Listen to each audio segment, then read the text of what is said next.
That's it. I'm in your head, boy. In my head, food. What's up, Doug? How's it What's going, going man? on? What's going on, dog?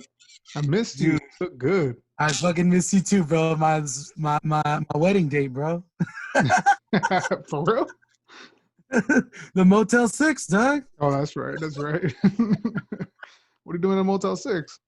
We're doing the Motel 6. Oh, wait. Yes. The last time I seen you was at the Motel 6. Yes. Yeah, I think we were at, that was a long time ago. Alfred's I wedding. think we'd seen each other since, but No. yeah, We seen each other at your for your birthday. that's right. You had your That's birthday concert. right. Your That's annual freaking right. what is it? Your concert in the canyons. Concert in the Canyons. That's absolutely right, man. And Yeah, dude. which is It's on been a fire minute, right man. now. It's been yeah, which is definitely on. Dude, people are still trying to get up here, bro. It's absolutely ridiculous, bro. Oh my god. Yeah, they're like, it's not open. It's like, no, it's not fucking open, bro. It's just on fire. Do you live here? Like Well, you know what's crazy, bro, is you could see two smokestacks behind my house, and it's like, Dick, it's on fire. they haven't told you anything? We evacuated for a day. Nice. So because dude, it was crazy. I thought the houses were on fire. Mm. I legit thought like the houses were on fire. So like that was kind of a crazy day. I fucking bruised my foot real bad, running up and down the stairs, Oh trying my to god. trying to like get shit together, bro. And Yeah. it was pretty crazy, bro. You know, we back home and thank God for firefighters, bro. You Oh, know, for real, man. That shit. And it's fucking You know, hot outside. It's about it's crazy, bro. like 100 degrees right now where I'm at. Bro, over here it's hotter too with the flame. Like Oh it's behind god. us, you know what I'm You saying? can smell And it? the ash, it's like, bro. I had somebody they put up on like Instagram, they're like they show all these clouds, right? Yeah. And they're like, oh, this is God apologizing for the weather. And I'm like, nah, those are clouds from the fire. This is the devil. It's that Those are devil. clouds. They're like, that's how science works, bro. Those are clouds from the fire. So science You know. works, yeah. But you know, people, they gotta, you know how it is. But the craziest thing I've ever heard with as far as like people in science, I used to work at the museum and we had a Yeah. meteorite there. And a guy was looking at it and said, hey, pretty cool, huh, sir? It's a meteorite. He's like, meteorite? And he said, yeah, point up at the sky, right? Yeah, it came from space. And he laughed, hand on my shoulder, and just said, yeah, I don't believe in that.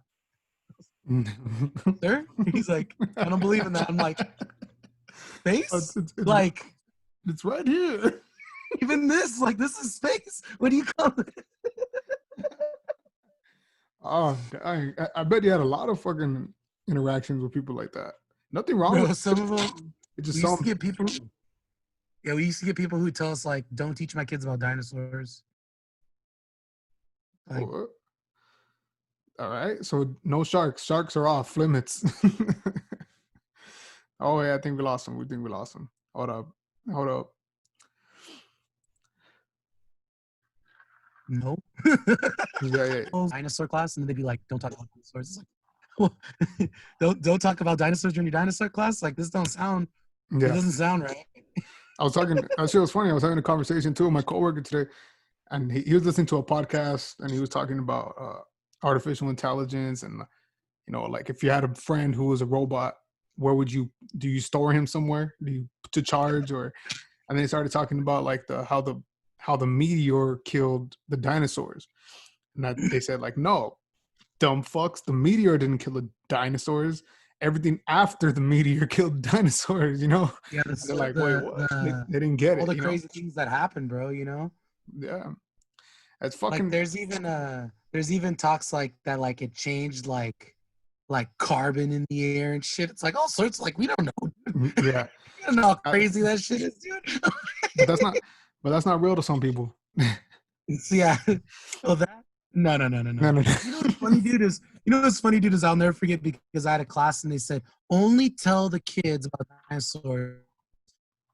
Like, if they ask, like, make sure that you say that, like, God created them. And I was like, any other person, they'd be like, I don't know, but, religious studies, philosophy. And I'm like, you know what? I think I got this. I think. So, and they're like, what about God? But didn't he make? And I said, Like, didn't he make people before dinosaurs? I said, well, think about it. If you can make whatever you want, What would you make? didn't you have a little fun with it? I'm like, You wouldn't you make something crazy? Yeah, yeah, And it yeah. got quiet. It got quiet, and this kid said from the back, like a dinosaur. And I'm like, yeah. Yeah, it would be cool to make dinosaurs would be people. cool to fuck around a bit. Yeah, wouldn't you know, when you're done with that and you're growing up a little bit, you want to be more mature, you know, you don't you just throw them away? Make yourself some humans, you know? Hey, I'm sorry, I don't mean to hop off this, but I need to ask you something. Go ahead, bro. Go ahead. Something that I'm struggling with, bro. All right. Put your mic up a little bit. Put your mic up a little bit. Put my mic up a little bit. Yeah, there you go. So, who does your fantasy football league? Who's the commissioner? Eric Tavera. Yup. We lose you. Hold up.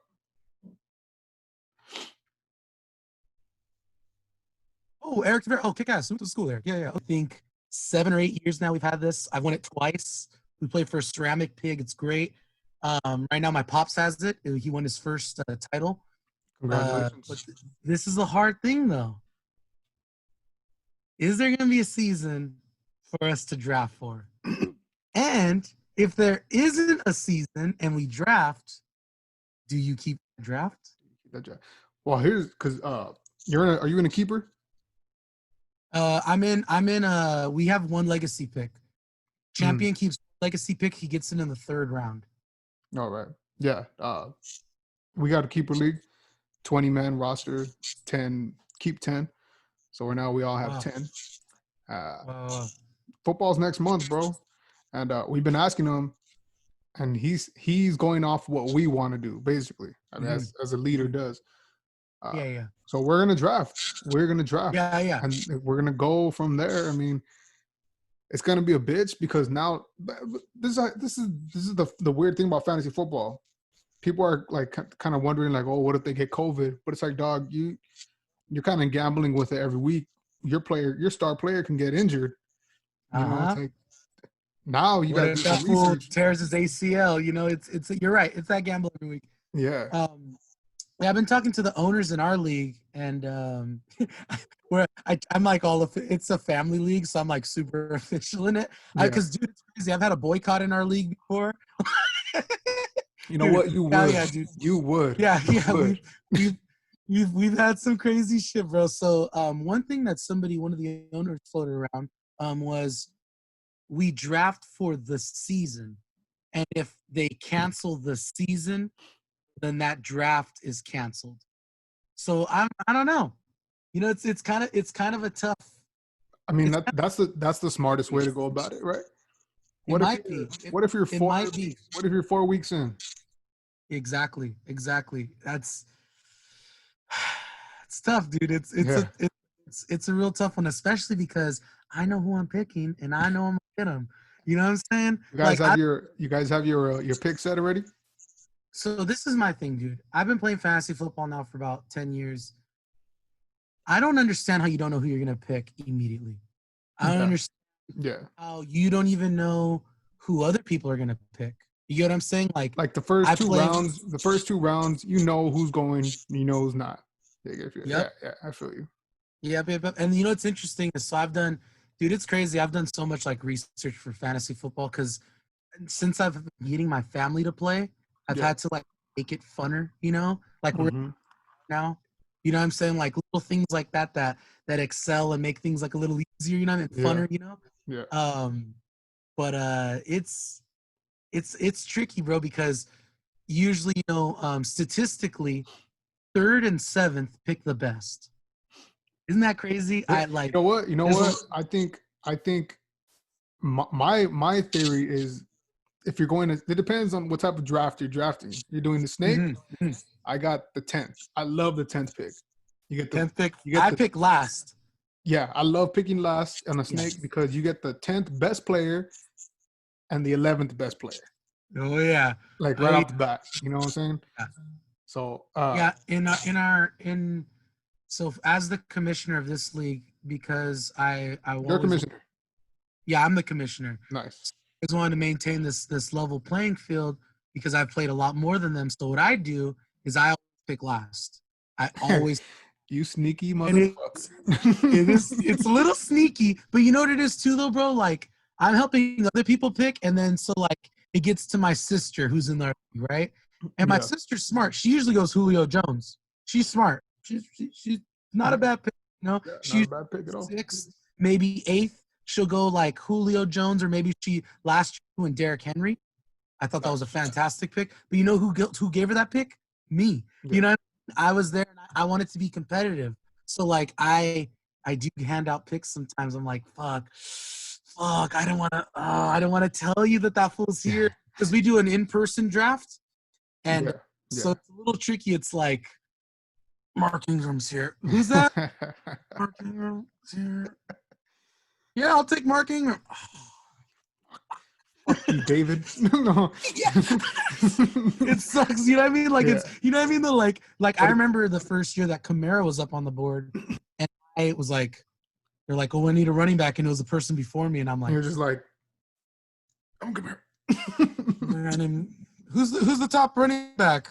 And it was like it was like somebody stupid. It was like Charles. It was like Charles. What's his name? Jamal Charles. Yeah, it was somebody who wasn't playing, but they were like, you know what I mean? Like agent who's high, and I'm like, they're not playing, dude. Like I couldn't lie. I'm like, they're not playing, but they're like, who's the next highest ranked? Who would you pick? I'm like, I pick Alvin Kamara. So it's a little tough. But this year I know who I'm going for, bro. I know who I'm going for. Who are you going for? I'm going for Derrick Henry because I'm picking last in the first round and first and second round. I'm going Derrick Henry, and then I'm also going to be going with wide receiver for Tyreek Hill. Nice.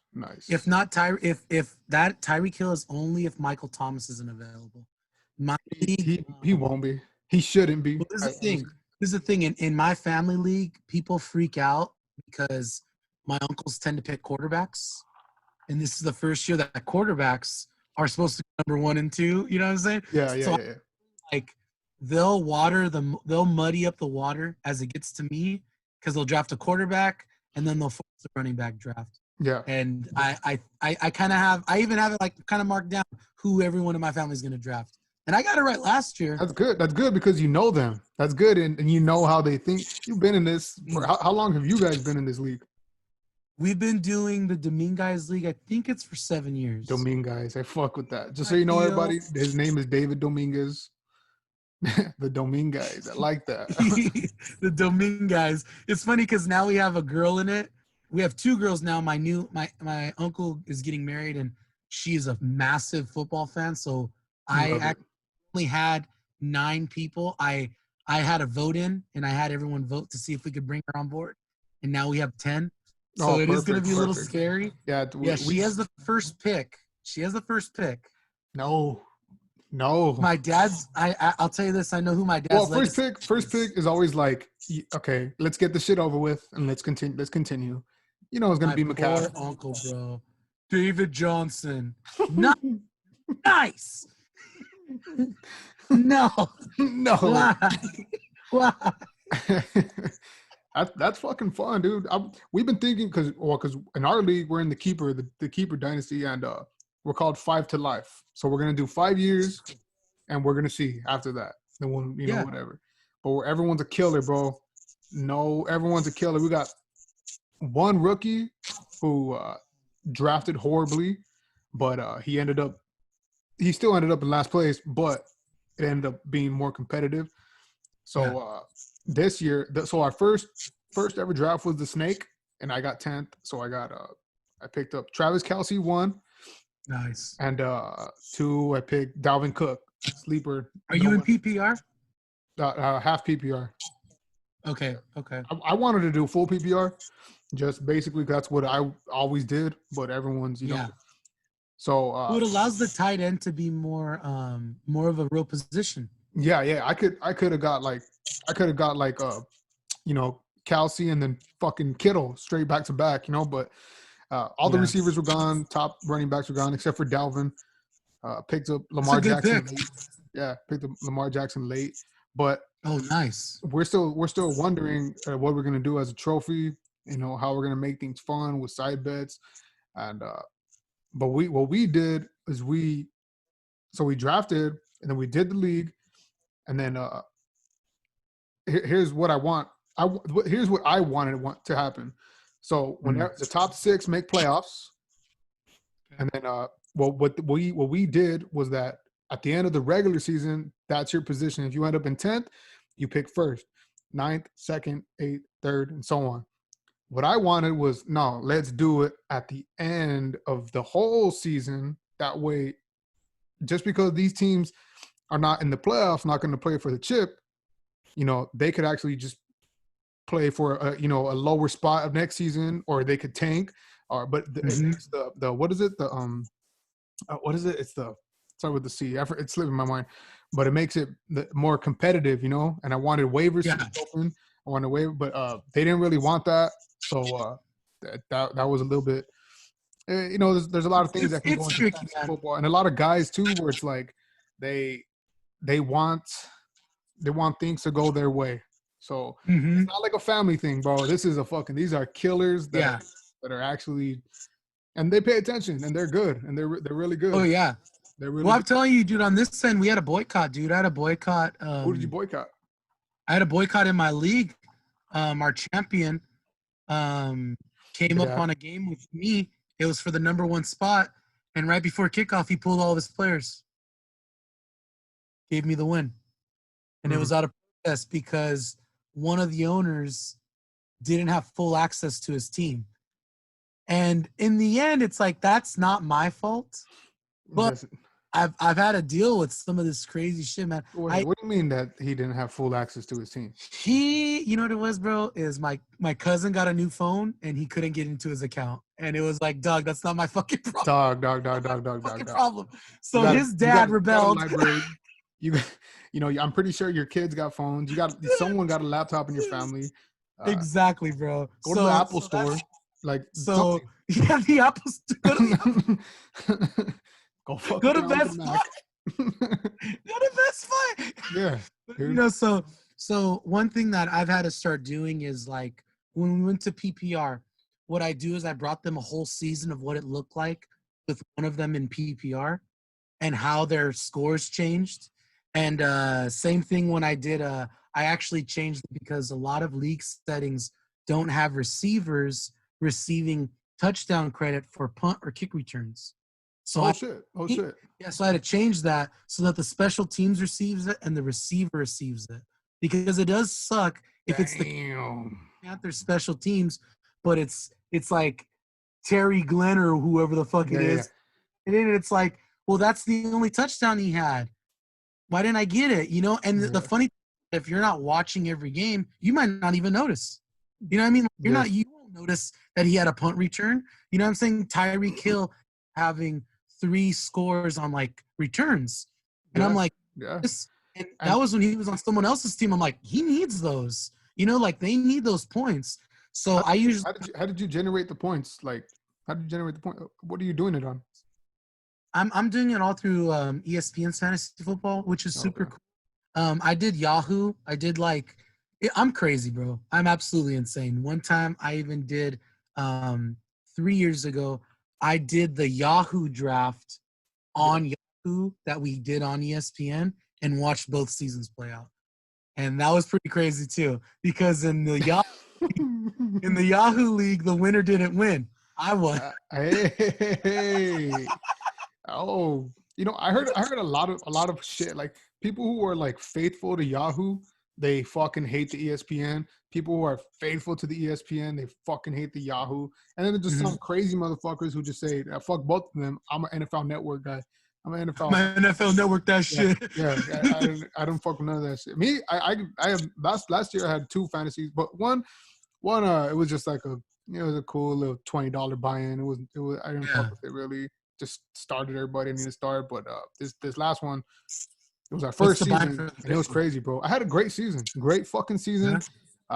Second last, actually, the semifinals to the championship. Dalvin Cook gets hurt first quarter. I remember seeing the tweets, bro. I Yeah, bro. remember seeing the Yeah, yeah. tweets. Oh, yeah. You were in charge of your league for a while, bro. Yeah, I was. Oh, you. Yes, and I and they remember that. hated it. Seeing the Ralph tweets. Dog, and tell me why these motherfuckers hated me all season. Because I would tell them like, yo, this is how I'm gonna beat you. If you play him, I'm gonna play this guy because you're playing this guy on this team, and this is how I'm gonna win. And they're like, shut the fuck up. You're just talking shit. Fool, I was in their heads all season, and as soon as I lost by 3 points, bro, I heard it. Oh, I was like, you know what? Whatever. I'm gonna come back strong next season. But it's looking crazy, man. And I don't know what's gonna happen with football. I mean, hopefully we have So a season. tell me if I'm wrong, You're but wrong. we had 7 seasons of the Dominguez, right? And this is the first year. This last year was the first year that I didn't make the playoffs. If you think about it, so not only did I not make the playoffs, I didn't make the finals for the first time in 6 seasons. Mm. I get it down, bro. I'm kind of like the LeBron James of our league. If you think about it, How many have you won? How many league, have you won? I won 2. I'm working on my 3rd. You kind of like LeBron James, bro. You kind of If you think about it, I'm kind of the LeBron you kind of like LeBron, bro. of our fantasy football Yeah. league. So, Why didn't you make last season? Was they last season I fell victim to us only having 9 players. And because of that, although I had a better record than the person above me, they had another game. So their record was better than mine. Yeah. So that's Well, not going to happen now. You know, you shouldn't have been in that position. You know, I so shouldn't have been there. I mean, I shouldn't have been there. You know, so I allowed myself to have someone else's record dictate my future. yeah, You're right. yeah. It ain't gonna happen again. I don't think you know, unless I mean you brought your step aunt now, right? She's gonna be your step aunt or your aunt. She's saying she's football dog. Hey, those Dude. don't sleep on those, man. I'm telling you. You know what's funny is when they said when I decided to ask to bring it to vote to bring it to the league and everyone, and I told everybody, I said, guys, I don't think you know what you just did. Dude, she's a math whiz too. I'm like, I think she's gonna be real good. I think she, yeah. I think that's just my pick for rookie of the year. Yeah, my boy Sauer, shout out to OG Sauer. He was our rookie, and you know, he came in last phase, whatever. Like I said, but he started doing good, and he's talking his shit, and he goes, "Bro, like I was fucking rookie of the year, bro." I said, "Bro, you were the only rookie." He's like, "I did good." I said, "You did exactly what you were supposed to do. Come in last place." And not soak up too many picks. What he did is draft. Fuck, I'm burning him. I don't give a fuck. What he did, he's a Packers fan. He picked every Packer he knew and every Cowboy he knew, and it wasn't even like he picked Jason Witten, Randall Cobb. He got a good pick. He had Devontae Adams, and he traded him for who's their running back? Running back Jones. Oh, Jamal Adams? No. Jones for the Aaron Jones. Aaron Jones. Okay. And so I was talking with him, telling him like, bro, you know, you should do this. You should, you know, maybe pick up this guy if I were you. Because I had my own tactic. What I would do the whole season, I would fucking make the shittiest trade offers anyone could ever do, ever. And they would talk shit. They would hate it. But at the end of the season, I had the most trade accepts. So I was telling him like, bro, maybe you might want to do this, might want to do this, might want to do. He made a good couple trades. He was fighting for an eighth place spot, and if he would have won, he would have bumped him up to 6. Like it was that close. Between 6 to 10, it was that close of records. Yeah. One night trade deadline, we're all fucking making last minute trades, good trades. He makes 1 trade, 2 trades. He fucking trades his James White for fucking Coleman, and Coleman just got hurt the week before, and I was like, dude. And it was the rookiest mistake I've ever seen in my life. People was mad because we didn't veto it. Because this is me, bro. If I'm gonna veto something, I want it to be vetoed for a good reason. And I had already vetoed a trade. And I was like, bro, this is between y'all. I'm in first place. Y'all need to veto that shit. I'm not gonna veto it. And they're like, well, you're the deciding whatever. And I was like, you better tell commish. I ain't commish. I'm just leading this pack, bro. You know? Yeah. So there was a lot of that going on, a lot of picking on the rook, picking on the shit like that. But next season is gonna be crazy. Like I and people are out for me. I already know that. Yep. Even though I didn't even win. But it is what it is. That's how it is in fantasy football, you know? Oh yeah, dude, definitely, man. Somebody came at me because I offered a trade, and then I took it off the table because people came at me for it. I offered. It was the beginning of the season, and I had Deshaun Watson and Lamar Jackson. I offered Lamar Jackson to my pops for the Chicago defense. Beginning of the season, right? Beginning of the season. Said, let's go. You know why? You don't bet the farm. You bet the farm, and then that way they take the second choice. Thank you. I threw the farm at him. Ladies and gentlemen, thank you. I threw the farm at him. Y'all hear me? I threw the farm at him. Exactly. And, you know, he said no. So then I said, well, I mean, I don't want to, but I guess I could with Deshaun Watson for the Bears. And my dad was about to take it, and somebody came in and said, no, that's not fair. David's going to be too stacked. Oh, wait. And on ESPN, can you see the offers? We all talk to each other. We all talk to each other. Yeah, okay. Yeah. I was about to say. You can see other people's trades because it does want to veto. But we all talk to each other. Why what? You cut it off. I'm sorry? What'd you say? You can see each other trade? See each other? Yeah, I'm sure we could see each other's trades. I've never looked into that, but I'm sure those come up because it does say that I have the chance to veto them. But yeah, so somebody came up and said, you know, I don't want that to go through. So, and they didn't veto it, but I said, you know what? Forget it. I'll just take it. And the defense plummeted, bro. That defense fucking sucked. Fantasy-wise. Fantasy-wise, yes. It's because fantasy-wise. That's a whole nother thing. I like that you said that, though. You throw the farm at them first, so they take the second choice. That was, dog. Yep. That's the gospel right there, bro. Yeah. Because at that point, I could have lived with it. If I would have kept Deshaun and got at the beginning Chicago, of the season. You could have throughout the season. You could have worked it out. You know, you could have worked it out. I could have figured it out, but you know, hindsight's 2020. Thank God I had Lamar. Yeah. Because no one else had his points neither. You know. Yeah. Fucking people thought it was crazy. You know, I thought because we weren't doing the PPR, I was like, you know what? Last season, Lamar, you know, he started last 6 games. He was running up the points with his legs. I was like, you know what? Oh, yeah. Let me pick up Lamar Jackson just off of running points for a quarterback, and let me go ahead and get Josh Allen, like, you know, late. And I got them both late. And Josh Allen, he did good. Started him once. Decent fantasy quarterback. Yeah, decent. And people was giving me shit. People was giving me shit for drafting Kelsey first. People was giving me shit for drafting Dalvin Cook. I was like, dog, these are the top 3 players in their positions in fantasy. Dude, Dalvin Cook is a dog, bro. He's a Dalvin beast. Cook is a dog, bro. He knocked my Saints out of the playoffs. Yeah, dude. And then this is the thing too, bro. You look at the tight end position, especially not in a PPR format. Mm-hmm. And sorry, but Kittle, Kelsey, who else? Exactly. Who else? That's what I went. I was like, you know what? Hopkins is gone. McCaffrey's gone. Michael Thomas is gone.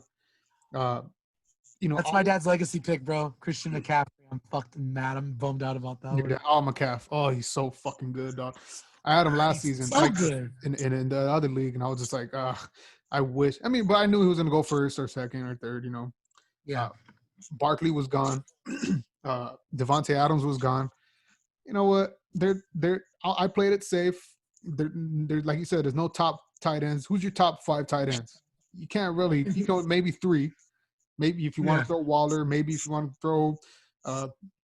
Shit, I can't even name him. Like, you know, I can't even. Bro, I'm gonna be honest with you. I love football, and I struggle with coming up with more tight ends. Yeah, I mean, throughout the season, I picked up. What I was doing is I was planning for my bye weeks. I wasn't planning for the next week. I was planning for the 5 weeks later. And people was mad at that because I was picking up people. Like I picked up Mike Gesicki, like just in case, like I picked up 5 at one point. I had 5 defenses just because of who they were playing. Yup. So just so nobody didn't have them, but they were like, "Oh, I'd scoop up the Jets and the Dolphins defense all the time." Yeah, and just because they're playing against each other. Yeah. For the Yes, and the score is like 14-3 and shit. Like, yeah, I'm not gonna give away these points. Yeah. You crazy? Yeah, it's just a strategy, and a lot of people get mad, but a couple of people they knew what the fuck I was doing, but they were still talking shit. Who else did I pick? I picked up T.Y. Hilton, but as soon as Andrew Luck retired, he was on the trade block. So what I did too, we could trade picks. Okay. Right? Ooh, see, I want to do that.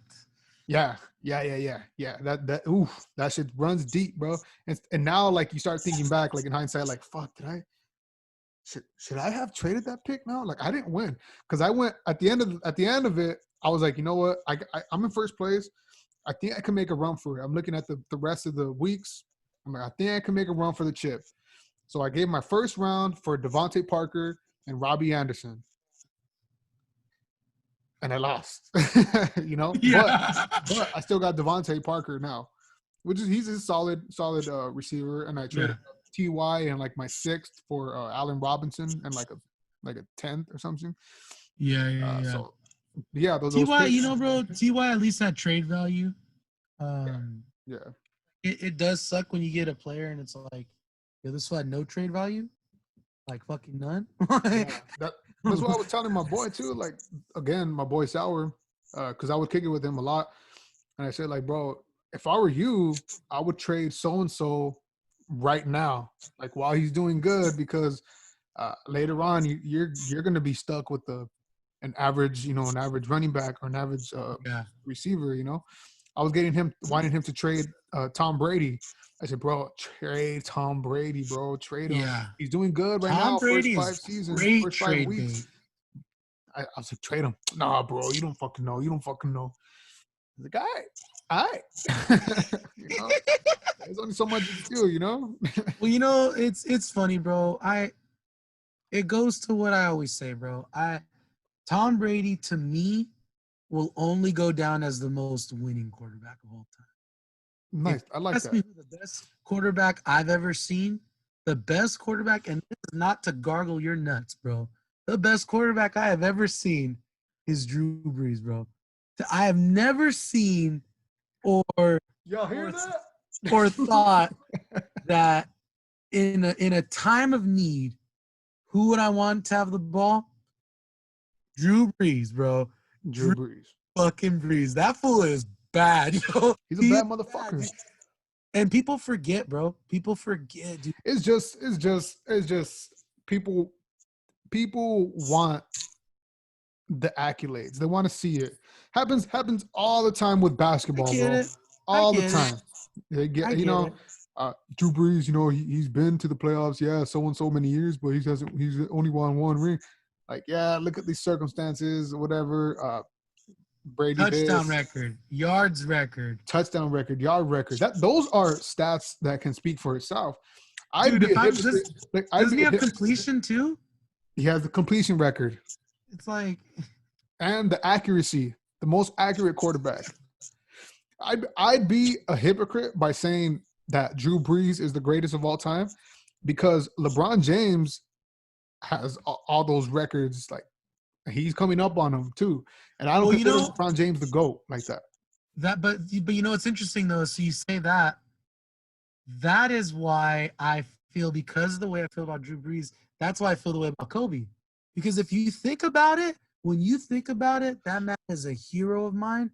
He brought 5 championships to my city, bro. And I am, when his passing came, I was deeply, deeply hurt, bro. Yeah. I love that man.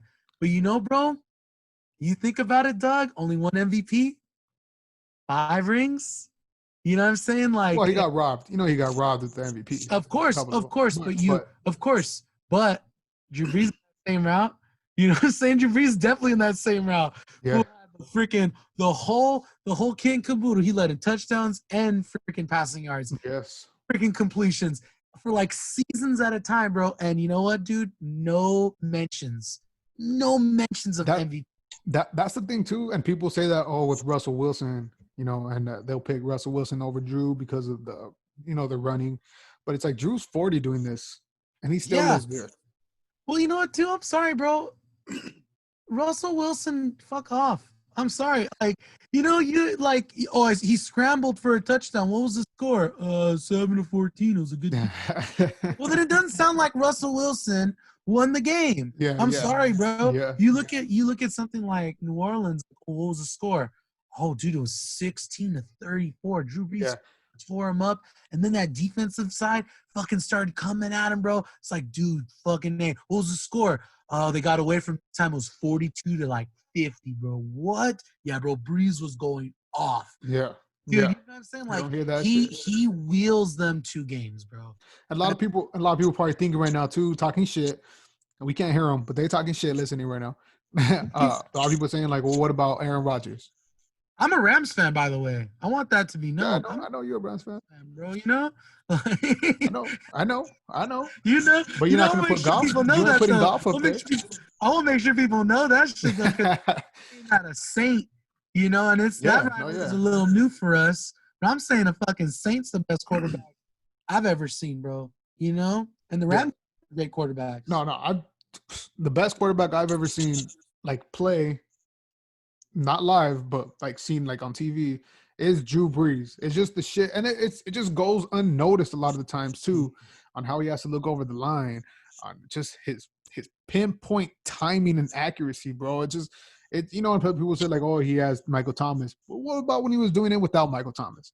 What he was doing with Marcus Colston, Lance Moore. Yeah, Marquise Colston. I'm about to say, bro, he did with Marquise Colston for like freaking like forever. Yeah, dog. Him, Marcus Colston was the shit. And then didn't he have like McAllister or something like that? Like he's only had Deuce McAllister at the running back, Reggie Bush. He's only had a handful of players around him that you could say were high quality players. Because I'll even tell you this much: Reggie Bush only had a couple good games in the NFL. Couple good games, and but he has 2 good games in the playoff Super Bowl run. Yeah. And I will always be like, you know what? He's not the best running back ever in the NFL, but he's the best running back I've ever seen. Best college running back I've ever seen. Yes. I got to see Reggie Bush. I don't know if you remember this freshman game. I don't know if you football this our freshman year, right? Yeah. Yeah. I don't know if you remember this. Fig got a touchdown off of a punt, and they called it back. And then he was breathing heavy, and he went back there, and he did it again. Yeah. Turned it again for a touchdown. I'd never seen anyone do that until Reggie Bush. In a setting like that, until I saw Reggie Bush do it. I saw Reggie Bush do that, and I'll never forget. I was like, what the fuck? You gotta be fucking kidding me. And it's like no one could have seen it how you seen it. Yeah. You know what I'm saying? Even as you're explaining it right now, no one could have seen it how you seen it. And you're thinking about it in your head like, Fig is a badass motherfucker. Shout out to Fig. And then you go like, I guess you see Reggie Bush and do it, and you're just like, that's just something that just like great players that's playground know how to do. Shit. You know what I'm saying? That's crazy. That's some crazy playground shit. It's some playground bullshit. Man, I dude, it's not until I got older, bro, that I could so respect some of the swag that some of the guys I used to play with, bro. I'll never forget. I saw AJ return a punt or like a kickoff, and he ran over to the sidelines, breathing real heavy, and he looked at all of us. He said, "That's one." Then it was like, yo, this fool ran over here. He's getting back on the ball because he played every down. Yeah. Fucking, that's one. I got 1 touchdown. Remember that. I got 1. Back over later after scoring from like a screen. That's 2. It's like, dude, this guy's fucking bad. Yeah. This was crazy. Seeing him and Chris Stan yell at each other. I got 3. What you know about that's like, dude. You're like, what? Like, can I get the ball? I'm a sophomore. I'm like, I'm just trying to get in the game. Yeah. I'm happy to be here. Shit. I'm just happy to be here. They fed me before this game. I ain't never had that before. There was one game we played. I think it was our sophomore year. I think it might have been against San Gabriel, our first game. I think it might have been that. And I don't know who was our quarterback, but they threw it, threw it.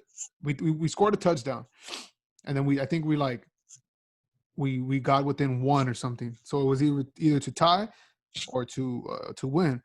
We didn't trust our kicker at the time. I don't know who it was, and they threw it. They ended up going for two, and they threw it. Gets tipped. I think it was Porsche or something, or Antoine. I think it might have been Antoine. Tips it. Fucking tips it again. The ball looks like it's going out. We're losing. Fucking just as the ball about to touch the fucking ground, Fig slides up under, corrals it, and cradles it, and then slams his body on the ground, and the rest fucking hands go up, bro. That was the most fucking badass thing I've ever seen in my fucking, in my life. To like looking at that shit, like in the sideline, like, oh, Vic just got it. Vic just got it. Like, you know what I'm saying? That shit was fucking insane. And he remembers that shit. I always tell him. He remembers that, dude. That's like it's so crazy, man. You hate to say like, oh, living in the glory days, but like you remember those so vivid. You know what I'm saying? Like, yeah. It's not that it's a glory days. It's just those were good times, bro. It was just super cool. Fucking great times. I had this one play in a frosh in like a scrimmage. It was like a scrimmage. I was on varsity, but I was a sophomore, so I was practicing with varsity, but we went down to JV. Yeah. And I remember I snapped it on a punt return, and they kicked it, and it bounced, and they let it bounce to the end zone, and I fucking dove, and with the tip of my fingers, tapped it back in, and when I turned, like, rolled and turned around, somebody had jumped on. I was like, yo, on the 1 yard. And it's like I've told that story before. People oh, living in the glory days. I'm like, no, that was just dope. It was just dope, dog. Like, it ain't the glory days. Like, what? We was trying to get to the NFL? No, that's just dope. Yeah, we was playing some football. Not Uncle Rico. Yeah. Coach would put me in. Ooh, state. Watch me toss this pigskin over that mountain. So for senior year, Pearson asked us, hey, I always let my linemen do this if we're up by a lot. You want to run the ball? Nice. I said, fuck, coach. Ponce, right? Yeah, coach, you want to run the ball. Dominguez, what do you say? Nah, coach, you afraid? No, coach, it's not that. I want to feel the kick. I want to return a kick. And he's like, yeah. He's like, he's like, what are you saying? I said, I want to return a kick. And he's like, are you crazy? And I said, coach, I used to do it in flag football. I wasn't that bad at it. I wasn't that bad at it. So he's like, so I remember because he said, if you could catch 3 kicks, I'll let you return a kick. So after practice, you know how I be, dude. That was senior year. And I went out there, bro. Caught it, dude. Caught another one. Then on the third one, I waved it and caught it into the knee. Nice. It out, and they went fucking wild, bro. He's like, all right, I'll let you at least field it. He's like, if you got a fair catch it. And I said, sure. But in my mind, I'm like, no, I ain't going to fair catch shit. Return that shit. I'll fucking return that shit, dude. To the touchdown. I'm going to go 6. I'm going to keep running. I'm about to score, bro. Yeah, I'll be in the end zone. Yeah. Get to the end zone. Huh? Get over there. Yeah. Flick that ball away, bro. No, I never had the chance. It happened? Got an interception. That was dope. Oh, tight. That was dope. I remember one time, it was our freshman year, and it was me and you remember Ray Vasquez? Yes. It was me and him, and we had just bought tickets to go to Not Scared Farm that night. And we were so, we was hyped. We were like, yes, we're going to play fuck. I think it was Sarah or something. And we're in there, and Sarah is fucking us up, bro. Like, just whooping our ass. It's about 35-0 our freshman year. I don't know if you remember. Yeah, I do. I remember that. And we're fucking, like, everyone's just fucking hanging their heads. We're down. Even the coaches are like, damn, we just got out coached.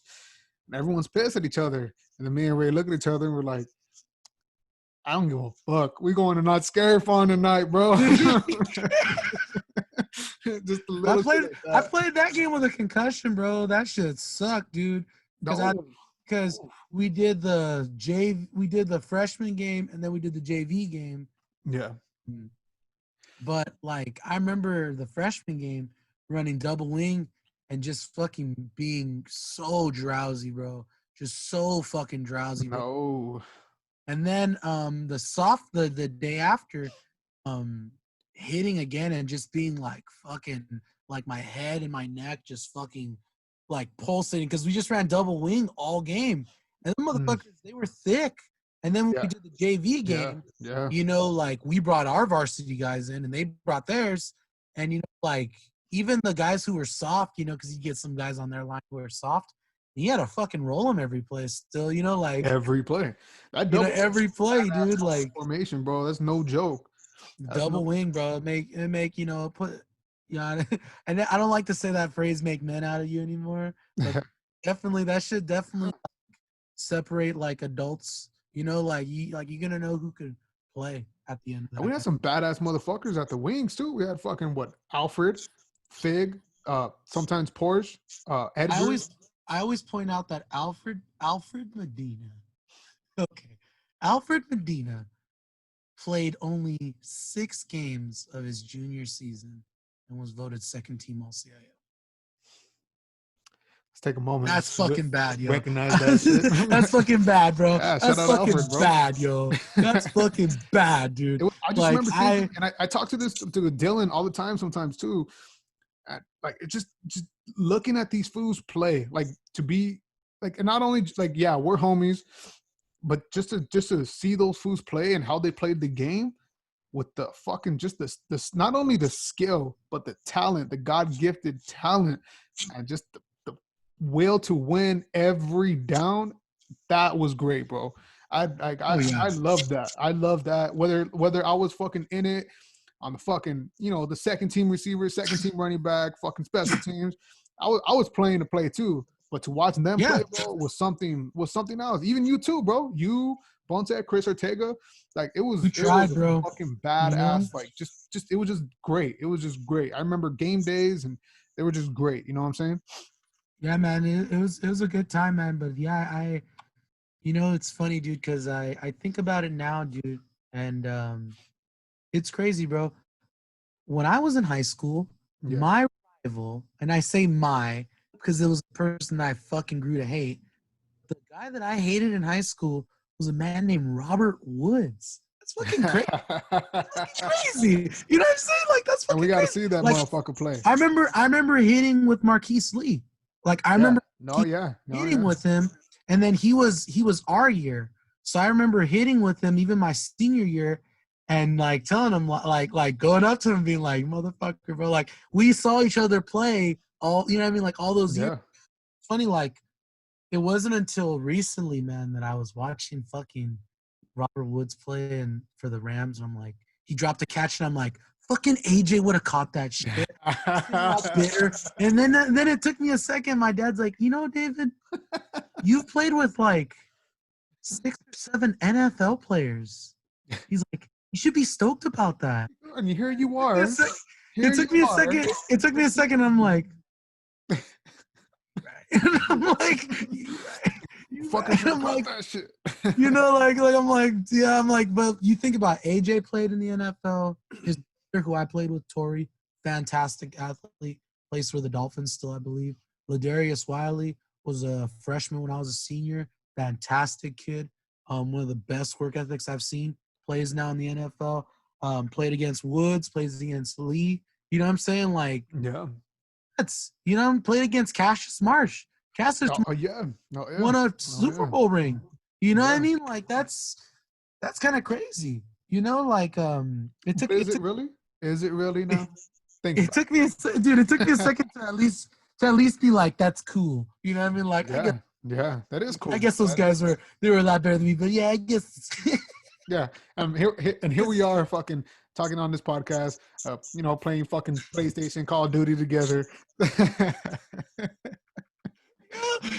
Bro, and I'm like, and then that's why, like, anytime I see Woods now, I'm like, you know what? Yeah, I did. I played against that. I smacked them up. And lo and behold, he's one of the Rams, one receiver, man. He's and he's had a nice NFL career. He's had a nice career. If you look at But that whole team was shaky. Yeah, but you look at what's to come of that USC player, and not to bash. I'm not only bashing on USC. I'm bashing on all the Pac-10. Pac-10 is fucking trash right now, bro. Dog, you're telling me. That Woods is somebody who came out in the last 8 years and has made a long career of himself. That's a success. Yeah. The Not only coming out of play SC, for a team. coming out of Sarah, Gardena, Yeah. Sarah, He came out of Sarah, and that's a small school, and it's in a rough fucking area, bro. I just did some work out there not too long ago. Still a rough fucking area, dude. Yeah. It's a tough one, bro, and it's one of the last ones that hasn't quite been gentrified in Los Angeles. Mm-hmm. It is. It's still a rough little spot, rough little neck of the woods in LA, dude. Oh. So it's kind of cool, It is cool. That is very cool. Like even, like my grandpa all the time. My grandpa, he follows players from high school all the way up to the all the way up. And I just remember him coming to our game against Sarah when it was OC Randall Carroll, and the big thing was Randall Carroll versus Robert Woods. Yep. And they went at it, bro. They went at it. I remember that. Even though the score didn't tell the story, like they went at it. And my grandpa was also Shaquille Richardson. Was their team. Yes. Which is crazy too. And I'm there thinking like, yeah, these are some dope ass players. This one's going to SC. Oh shit! And then seeing Robert Woods in the CIF championship on TV, Grandpa, he's going to SC. He's going to SC. He's going to SC. Following him through SC, does what the fuck he does at SC, gets drafted, becomes a Ram, and my grandpa's just like, oh, Robert Woods, he's not a Rams fan, he's not an NFL fan, but he's always following Robert Woods, So, and it's just it gives you like a sense of like just kind of like pride, kind of like a little bit of pride, It's like, you know what, that's what's up. Yeah. So it was funny, girl, because I didn't have a team for a long time. How long, David? Dude, when Georgia Frontieri, when the St. Louis Rams won their first title back in St. Louis, I believe the Titans, the 1 yard game. Yeah. Yes. Georgia Frontieri said, "Thank God that I moved our team out of that city," and she showed off her Super Bowl ring. And my dad stood up and said, "No longer are we Rams fans." And from that day, I was a young kid. That's like maybe 99, maybe 98. You know what I'm saying? Like that's still great on turf. You know what I'm saying? Like it's early, bro. Like I'm young, maybe, I think 99, like 2000. And so I'll never forget, I was a free agent. So I decided I would watch the draft because I was really into college football at the time. And I said, who's going to draft my favorite players from the U? At the time, I really liked the U. So okay. Lo and behold, I didn't know it was the Ravens' first draft ever. So as a kid, I really enjoyed watching the Ravens, and I liked the Ravens. My grandpa would have me root for the Raiders. I really rooted for them for my grandpa, you know what I'm saying, and my uncle. They passed when I was a kid. So it was something I did with my grandpa, But I loved the Ravens. John Ogden, they drafted my favorite Bruin. Then they drafted Ray Lewis. They got Ed Reed, all these players run, and I just was so consumed by them. I love that team. And then I also, because I just like their costumes, dog, their unis, they're beautiful. I liked the Bills. Love the Bills. Oh, you're talking about the Bills. Yes, the Bills. I was almost a Bills fan too. Yeah. Just like you too, I was a free agent for a long time. I never really liked the NFL. Oh yeah, dude. So and then what made me really like the Bills is that the Bills often had terrible drafts or terrible records, so they were drafting high. The Bills constantly drafted running backs that I liked. You know what I'm saying? Who did they have? Willis McGahee is one of my favorite running backs. One of the greatest 20-yard running backs of all time, bro. Oh my gosh, I forgot about McGahee. 20 yards, dude, within an end zone, and he's gonna score, bro. You know what the funny thing is I think 4 years ago now I picked him up in fantasy football, and dude, he was playing for the Broncos. Still giving me a touchdown every game. It was awesome. It was freaking awesome. It's like those fucking old fantasy football players that'll still pick up Frank Gore. You know, like I believe in him. I think he has Hey, a bro. touchdown again. Hey, I'm gonna get him on. And you know what the funny thing is? They do. They play him on that game where he gets 21. It's like, Yeah, and it's like, you bitch. no, he's gonna ball out against the Cowboys. Yeah. He always does. Yeah. Motherfucker ends up balling out. Yeah, dude. So, and then the Bills drafted one of my favorite running backs that I've followed throughout his whole career, Marshawn Lynch. When they drafted Marshawn Lynch, yes, from Cal. it was so it was for me. I was a closet Ravens Bills fan, while rooting for the Raiders at home. Yeah, and, we told ourselves as it went on, when they said a team's coming back, we all agreed as long as it wasn't the Chargers, we would root for whoever it was. As long as it wasn't the Chargers, we would be those fans. You know what I'm saying? And that move was pretty crazy. A lot of people stuck with the St. Louis Rams, and then they stuck with them when they came to LA. But there's now a lot of LA Rams fans just for that reason. You know what I'm saying? And that's pride. Yeah. That's LA pride. I wasn't gonna about to switch off, but I was happy for LA. I was happy for LA. But like you, I've never liked the NFL.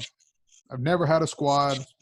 I played. It was NFL 2K. It wasn't Madden back then. It was NFL 2K. This was like 02, 03. Yeah, that's early. That's T.O. on the cover. Yeah. So we're playing 2K. Yeah. Fucking and everyone was a Raiders fan because Raiders were hot. Who'd they have? Rich Gannon, Warren Sapp. Jerry Rice is still playing, right? Wasn't Jerry Rice still playing, bro? Jerry Rice was just and Charles Woodson, and I liked the fact that the Raiders were the Raiders, but I always like to be different, so I always picked the Saints because they were black and white, not black and gray, and with gold. So I was like, that's hard. And then Aaron Brooks was the Saints quarterback at that time, and he was a cool little runner. Yeah, and I like to fuck with him, Deuce McAllister, and at that time they had I believe it was Joe Horn as well. And I was like, yeah, I like playing with the Saints at that time. Yeah. Lo and behold, coming up to the draft, Reggie Bush, Matt Leinart, Dundale White, everyone's doing their thing at SC, so we're big SC fans. Yeah. Madden's coming up. The Texans become a team. They become a badass, defensive team. Yep. Me and my cousins were like, my cousin wants to be a Texans fan because at that time, they're a good squad. They're new. They're kind of the anti-Cowboys too, if you think about it. If you don't want to be a Cowboy fan, but yeah. If you don't want to be a Spurs fan, you could be a Rockets fan. Yes, exactly. And at that time, I was looking up at my history, my sports history. And I was, I like sports, like football. Yeah. And I liked the fact that the Bills always had made it to the Super Bowl, but never won it. Yeah. And I was like, oh, and I like their uniforms. They're not the Patriots. And I was like, I kind of the helmet, bro. Yeah, dude, that Bill does it for me. Even to this day, that Bill does it for me. And I'm like, fuck, I'm playing Madden now more. Everyone's repping their team now. Fuck, I don't know who I'm gonna be. Draft night, second pick, first pick overall. I'm thinking, okay, Reggie Bush about to be a Texan. I'm about to be a Texan. Yeah. Pass up on Reggie Bush and get Mario Williams, Texans. And I was like, hey, whoa, wait, this is my boy. What the fuck? Why is he going first, Yep. Got to the Saints. Bruh, at that moment, I became a Saints fan.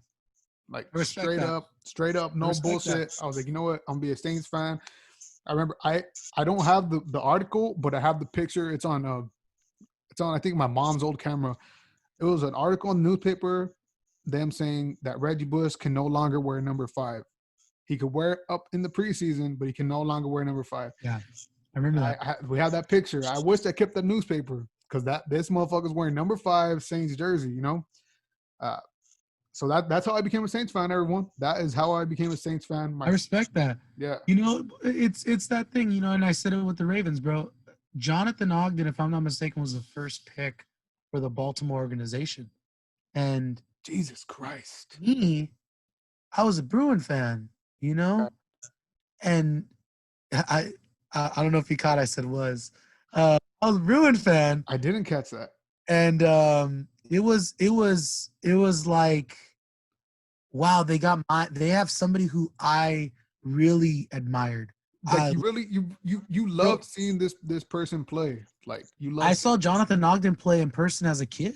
You Yeah, yeah. like we would go to UCLA games. I've sat. That's why when people are like, "You want to go to a day game?" Fuck no. I've done so many fucking day games. I'm not going to any fucking Yeah, any day game. Fucking but ball, soccer, and I'm not fucking going to any day game. You know how many times I sat in the Rose Bowl in the Coliseum? You know, yeah, I just sat there. You know what I mean? At lose Dodger fucking 20 Stadium, like pounds. I fucking need this day game shit. But yeah, like you just like you said, dude, when you saw Reggie Bush go there, it was like, that's my boy. When I saw Jonathan Ogden go to the Ravens, I was like, well, Jonathan Ogden's my dude. He's my That dude. Yeah. he blocked for he's the lineman, he's the captain. You know what I mean? Like that's where we go. So it was interesting, and it was funny because my dad told me you could only be a fan if you name 10 players from their team. Okay, no internet at the time, right? No internet. Yeah. What I do? I go right over to Madden, get down my names, walk out of my pops, hand it to him. I'm So gonna be a fan, homie. I root for the Ravens. Okay, you can root for the Ravens. When I did that for the Bills, he knew what I was doing, and I'm like, Well, you could say they were a new squad. yeah, and so like I did. Now though that's why it's cool when I see the Ravens doing well now, because Yeah. I Yeah. rooted I saw them win championships as a Ravens fan. You know what I'm saying? Yeah. Cool to see them like do well now, because I'm like, yo, that's good on them. Go Rams. You know what I'm saying? Good on them. Yeah. Go. Yeah. There's a lot of teams like that for me. One of the teams, like the Bills, like that. The Texans no longer. I don't know why, for some reason. I feel like, you know what? You guys are out. You're swimming good. You guys are good now, Mhm. What's another team for me like that? For some reason, I always like the Dolphins, and I love how they upset the Patriots at the end of the season every season. For some reason, maybe it's the uniforms. You know what I'm saying? Yeah. I don't know, but there's squads like that. But more than football, I know we've been on this for a minute, but more than football, what the fuck is going on with our Lakers? We can get into that Okay. straight up. So first, uh, Dame and the Portland Trailblazers are high. Oh, look at you looking up them stats or something. No, I got notes. I got notes that I wrote down, because I was like, bro, I ain't about to just come up with my thoughts in front of Devin right here. I'm about to show up because this is important. Yeah, this is. So what I'm about to say, Dame and the Portland Trailblazers, they was fighting for their life, and it's bubble. This is a whole new season. Like they said, they end up making playoffs, even though the Suns went 8-0. But record's record. What I thought was, the Lakers are taking their time. They're getting their rhythm a little bit. Shots weren't falling, but it's okay because we're not at that mentality yet. What I saw yesterday, I still saw Portland fighting for their lives. I saw that we had the ability to come up. You know what I'm saying? We had chances to take control of the game. Shots weren't falling. LeBron did his thing. Let's be real. LeBron did his thing. LeBron was doing LeBron shit. I Yeah. saw AD. Braun is still. That's one of the notes I wrote. Braun is still Braun. Braun is still Braun. It was pretty incredible to see him do what he did last night. It's just the only thing too. Now it's just like, yeah. These teams are not. They don't give a fuck about home court because you're not at home. They don't give a fuck about seeding because it seems like a one-loss elimination. It felt like we lost the series last night until I woke up this morning and I'm like, okay, we ain't gonna lose. Yeah. Let's breathe, Yeah. Like they hot right now. Yeah. What's going on, bro? What do you think is going on with our Los Angeles Lakers? We're down 0-1 in the bubble down in Florida. What's going on? So there's a couple things, man. I think definitely we have to take into consideration the bubble's its own thing, man. And right now they talked about that idea. Yes. who's gonna excel in that empty gym. And you know what? Damian Lillard, he's that guy. He'll excel. We are playing in his arena. We're playing in his arena. Yes. We're playing in it. You know what's funny is Stu Lance said, man, if this would have happened when Kobe was around, he'd put up 100 points on these kids. Because in a gym, yes, setting, bro, imagine Jordan in that gym setting. And that's what I'm saying. Hold on. Let me interrupt you. I'm sorry. Yeah. That's what I was talking to Joel before the whole. Me and Joel have an argument going, and I think he thinks that Dame Dollar, he's the best point guard right now. It's rightly so. I think it's Luka, but I also think that throughout the whole careers, I think that CJ McCollum is a better basketball player than Dame. That's a big jump for a lot of people. But the way I say it is, that's how I feel, and I'm gonna stay with it. I get you. But what I said too was like, look, Damian Lillard, a lot of players, their shots are going to be falling, and they're going to be falling from deep. Because and I pointed this out to him. I was like, when you're playing outside, there's just open space. There's fucking the sky, there's buildings, then there's just one little basket in the middle. Same thing with the arena. There's a big ass arena, and there's just a little basketball court right there in the middle. So imagine when you go back inside into a gym, you're dropping dimes because your eye depth perception doesn't have to work as much. So now imagine these NBA professional players playing in a closed quarters gym with nobody around, just some fake sounds, and that basket is right there with some pillows behind it. They're going to be dropping it, you know what I'm saying? And what I've seen from – and I told him, I was like, bro, Damian Lillard has been the best player in the bubble thus far. You know what I'm saying? And I like how you said it. This is his court. Yeah. But I will say this. There are two things that I think are going to make – three key things that are going to make it so that the Lakers win this season. Hey, bro, don't worry. I got this weed right here, bro. I'm chilling with you. Cheers, bro. So this is the thing, bro. I want to just point it out. I want to say it, and then I want to drop it. 47 free throws in the first half, and if I'm not mistaken, another 40 free throws in the second half. That means almost like 60 points were given up by free throws. Those are some bad fucking refs. I'm going to leave it at that. But I will say, though, LeBron got to learn something. Kobe didn't get calls. You in purple and gold now. You ain't going to get calls. You got to keep going, Bron. Number two, I'm going to say this, bro. We will undoubtedly win this series because CJ McCollum isn't playing healthy. He isn't fully healthy. He's not healthy. Yes. And what's going to truly... I think that too. What's going to truly set the difference in this series, and people will laugh at me, bro, but Rajon Rondo brings a third rotation. Yes. Rotation allows Dion Waiters to get on the court. It allows other people to spread the floor and gives us a higher chance of winning. His fresh legs and the fact that, bro, I'm a Laker fan, bro, and I hated his time with the Celtics, but he's a Laker now, just like Steve Nash, and I got to accept it. And you know what, bro? He's just like Bron. Rajon Rondo is probably one of the best on-ball defenders as far as at the point guard position that we've ever seen, bro. And people say Patrick Beverly. Patrick Beverly is he grinds. Patrick Beverly, he's a good defender, but he brings that intensity, and he's able to bring the intensity because his players are going to pick up the slack. Yeah, but I will say though, in the nights that Patrick Beverly is not a factor on defense, Rajon Rondo remains a factor on defense. Yeah. The guy is probably a Hall of Famer. Let's be honest. His series. He took down Kobe, bro. He fucking took down Kobe, and not regular Kobe. He took down prime Kobe. You know what I'm saying? Like that is. Let's preach, bro. Let's preach. Paul Pierce and Kevin Durant don't. Or Kevin. Yeah. I think that team. My bad. That Boston Celtics team does not win if Rondo is not playing. No, because who gets the ball to Ray Allen? No one. Fucking Eddie House. Who gets the ball? Who gets the ball out of KG's hands? You know what I'm saying? KG Sam Cassell.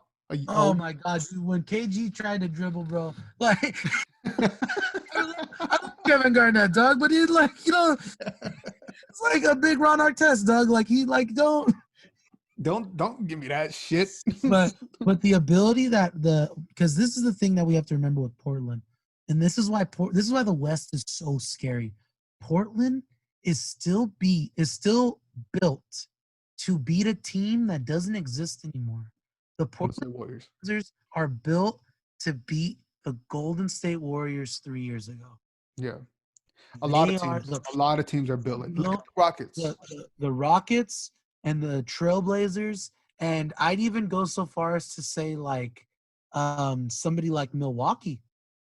Somebody like those teams are built to put high volume offense up, and Milwaukee's spot because they could also play crazy defense. Yes.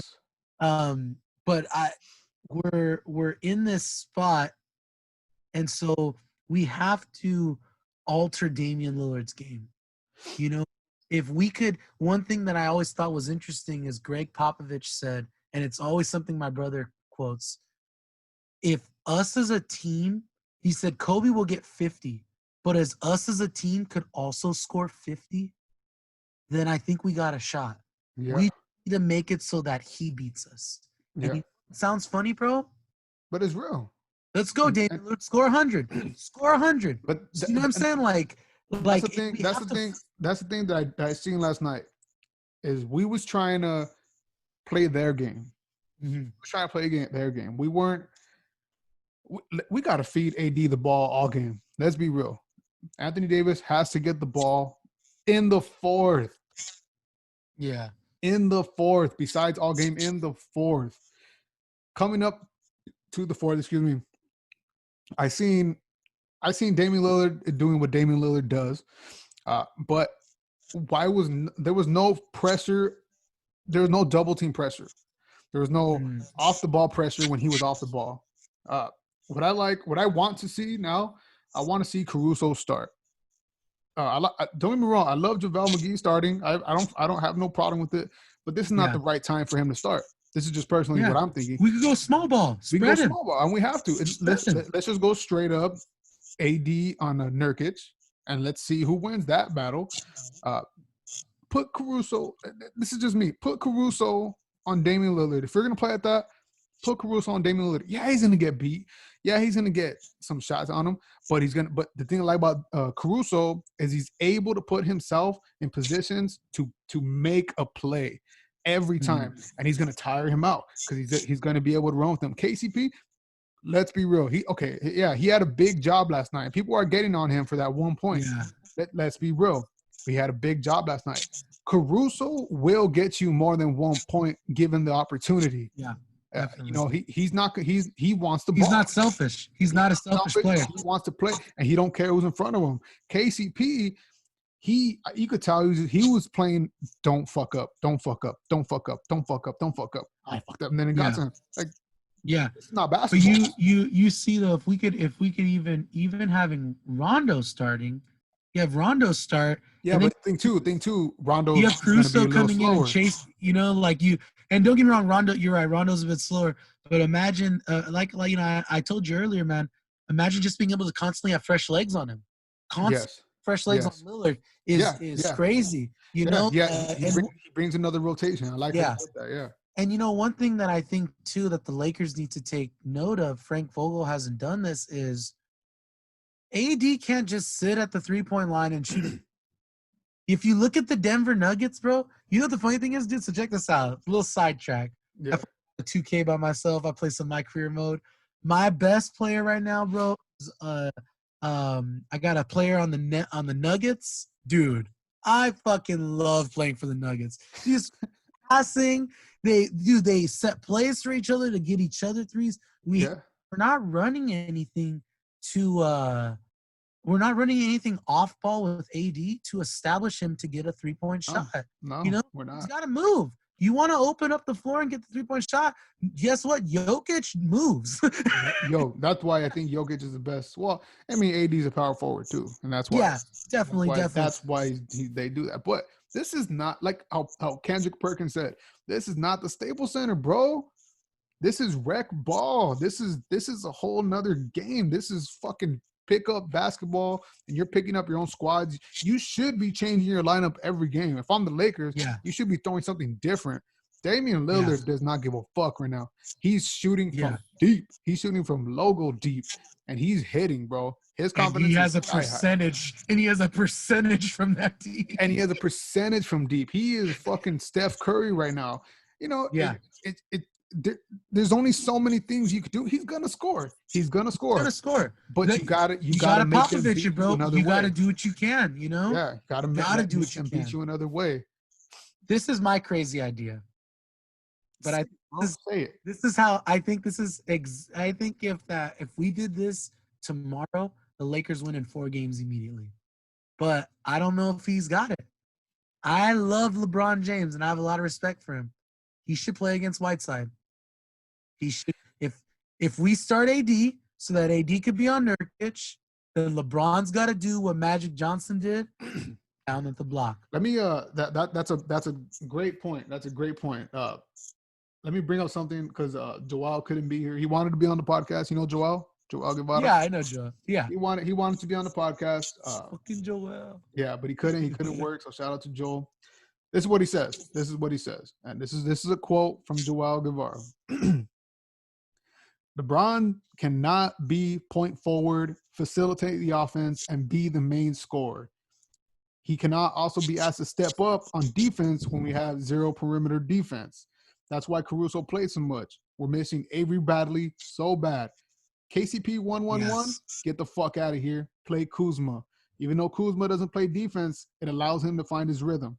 Howard played great, and he brought energy. Please, McGee, sit your ass down. We also went 5 from 32 from the 3. Bro, I can hit 5 from 32 from the 3. Offense just looked bad. KCP was bad. Please throw in Waiters or JR in. They can do exactly what he did, maybe even better. But we need motion or some type of ball movement so we can not become so easy to guard. It makes it harder for AD. Bro, LeBron James needs to take outside shots. He has Gary Trent holding him down. What the fuck? Yeah. And you know what's interesting too is that great insight.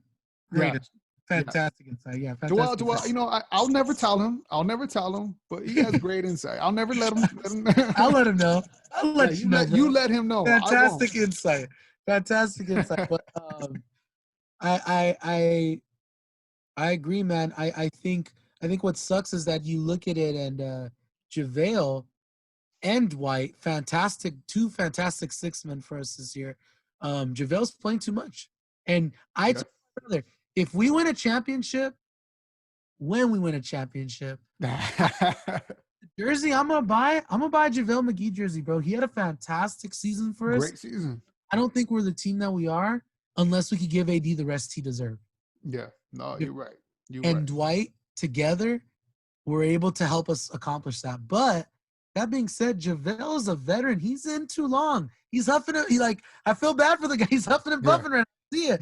He's can't get up there. Bro. I'm like, dude, because he does something that even Pau Gasol wouldn't do, which is he throws the ball down. I love how McGee he throws the ball down. You know, so he's very underrated throughout his career. He's been very underrated. I think it has a lot to do with the Shaq in the Fool, the JaVale McGee. Has a lot to do with that. Whatever it is, bro. He is a fantastic.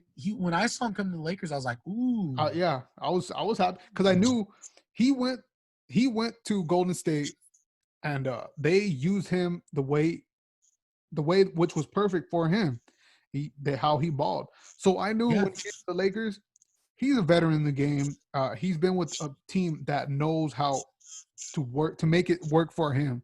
So this whole season he's been great, but he is playing too much. He's playing too much. He's playing way too much, but we can't stretch the floor because we're missing a whole other portion of our rotation. I think once Rondo comes back, dude, I think there's a whole level of our rotation that comes. Now we have a squad that's split the 2 because one thing that people always forget is AD's comfortability with Rondo. They played together for 4 years, like 3 years before they even came to the Lakers. Yeah. And when they used to play and when they still do play, that's the only time that we see plays by the Lakers. Because they're comfortable with each other. And that's the thing too. Like I don't mind LeBron getting the point. Like Yeah. I don't mind that. That's great. He's a fucking LeBron James. Let's do it. But he also has to play his own position too, which is why Avery Bradley brought that defensive set to that position. And Rondo, he's not the Rondo of old, but he got it done. And he's long. He could play defense. His defense is fucking great. It's very underrated. So when he does come back, I think he's going to be a little bit slow. But we need to throw things at this Portland Trailblazers, because if we don't, and let's say we squeak past the Portland Trailblazers, we are going to be so fucking tired. Who's next? Who's next? Let's go to the playoffs. Yo, I want to give a shout out to the Heat, bro. I'm sorry. I want to give a shout out to the Heat, bro. Yeah, I think he's going to come out of the East. Joel does too. Jimmy Butler's a dog, bro. I have my homie Laquan. Shout out to Laquan, massive Heat fan, and he got traded with Shaq, so then he got stuck in Miami. But that's where he found his own Kobe, Dwayne Wade. You know, like that's the Kobe of the East. Jimmy Butler, bro. He's and the Pacers aren't bad, but he's something else, bro. He's playoff. He's Kawhi of the East when Kawhi's not there. You know what I'm saying? He's who I wanted for the Lakers. I would have loved. I felt that if we have Jimmy Butler, LeBron wins a ring every year until he retires. I'm serious, bro. Like, because you think about it, his ability to generate for himself and to play defense, Jimmy Butler doesn't have an off night, Doug. His off night is like 20 points and like 7 rebounds. It's like his off night. He don't give a fuck about that. His off night is when they lose. You know what I'm saying? His off night is when they lose. And that is the realest thing I think I've ever heard anybody say. Yeah, dog. Because I remember. If you remember when he was I think it was Minnesota, right? Yeah. Minnesota. He took the whole secondary squad and challenged the whole top five first string squad. Karl Anthony Towns, Andrew Wiggins, and whoever the fuck else. I think it was Ricky Rubio too. I think. Huh? I think it was Ricky Rubio too, wasn't it? Oh yeah, yes, and Ricky Rubio. He challenged all of them, and he said, "See, you guys need me." Gangsterest shit I've ever seen in a basketball, like besides any Kobe or Jordan shit. Gangsterest shit I've ever seen, bro. You know, goes to the 76ers, is the clutchest player on the squad. The clutchest player on the squad. You know, even though they got Tobias, fucking Embiid, even though I think Embiid's overrated, leaves to, and people think that the Miami Heat was rebuilding, but they were just getting started. And he was the spark that they needed. They didn't have a clear captain. Now they have a clear captain in Jimmy Butler. You know what I'm saying? I fucks with that squad heavy. I love the underdog story. I love the story of count me out and I'm gonna be coming. You know what I'm saying? I love that shit. Yeah, definitely. I love definitely. It. I think that's why my favorite team this year has been the Raptors. Like let's be honest. Who left that squad? I'll tell you who left that squad. Kawhi Leonard. And guess what? He's still number 2. Yeah. Because people forget too that Kawhi Leonard didn't play last season with the Raptors. He played the last 6 games in the playoffs. He didn't play last season with the Raptors. You know what I'm saying? Like don't get me wrong. Mr. Load Management himself, you know. You know, don't get me wrong, he did, but it's because Kawhi, you see the thing with Kawhi is my favorite player in the game. And I was totally hurt when he went to the Clippers. He could have gone anywhere else. He could have stayed. He could have gone to the Lakers. He made it personal. Oh, bitch. Oh. And then he got Paul George involved. And you know what? I fucking like Paul George. I like Paul George too. I like Paul George. I fucking love, okay. If we're going to talk about, okay, teams that I grew up loving in the East. 76ers got Allen Iverson. Pacers. in the Milwaukee Bucks. I don't know why. I just always loved the Milwaukee. I even before they had Giannis, I don't know why. I just thought they That's weird. just liked him. I just liked him. And then the Indiana Pacers because of fucking Paul George, bro. Paul George. Paul George was so good. And Jermaine O'Neal and Ron Artest. Jermaine O'Neal. Those are good squads. Those are the good days. People forget the in between of that is the Danny Granger. Danny Granger was a baller, bro. That's right. That's right. Yeah, I always think about it. I don't know why I ever liked. I think I just like the green, purple, and white of like the Bucks. I don't know. I always liked That's it. a sick ass uniform, that deer. It's just the cool. You know what else too? I remember being little and knowing that like, Kareem had played for them. You know what I'm saying? Yeah. And that like there were other people who would play for them. I always thought like, oh, that's the Bucks. I always thought the green jersey. I just always thought when they got Giannis, I didn't even know who Giannis. None of us knew who Giannis Antetokounmpo was. You know what I'm saying? And if you're sitting there saying I fucking knew, I'd call you a liar. You didn't. I would. I'd call you a liar. I'd I'ma straight say call you you a liar. Yeah, I grew up. I didn't like any other team. I didn't like any other team but the Lakers. I didn't like any other team but the Lakers. Yeah. But I just you know what it is, you can't help but notice players. You know what I'm saying?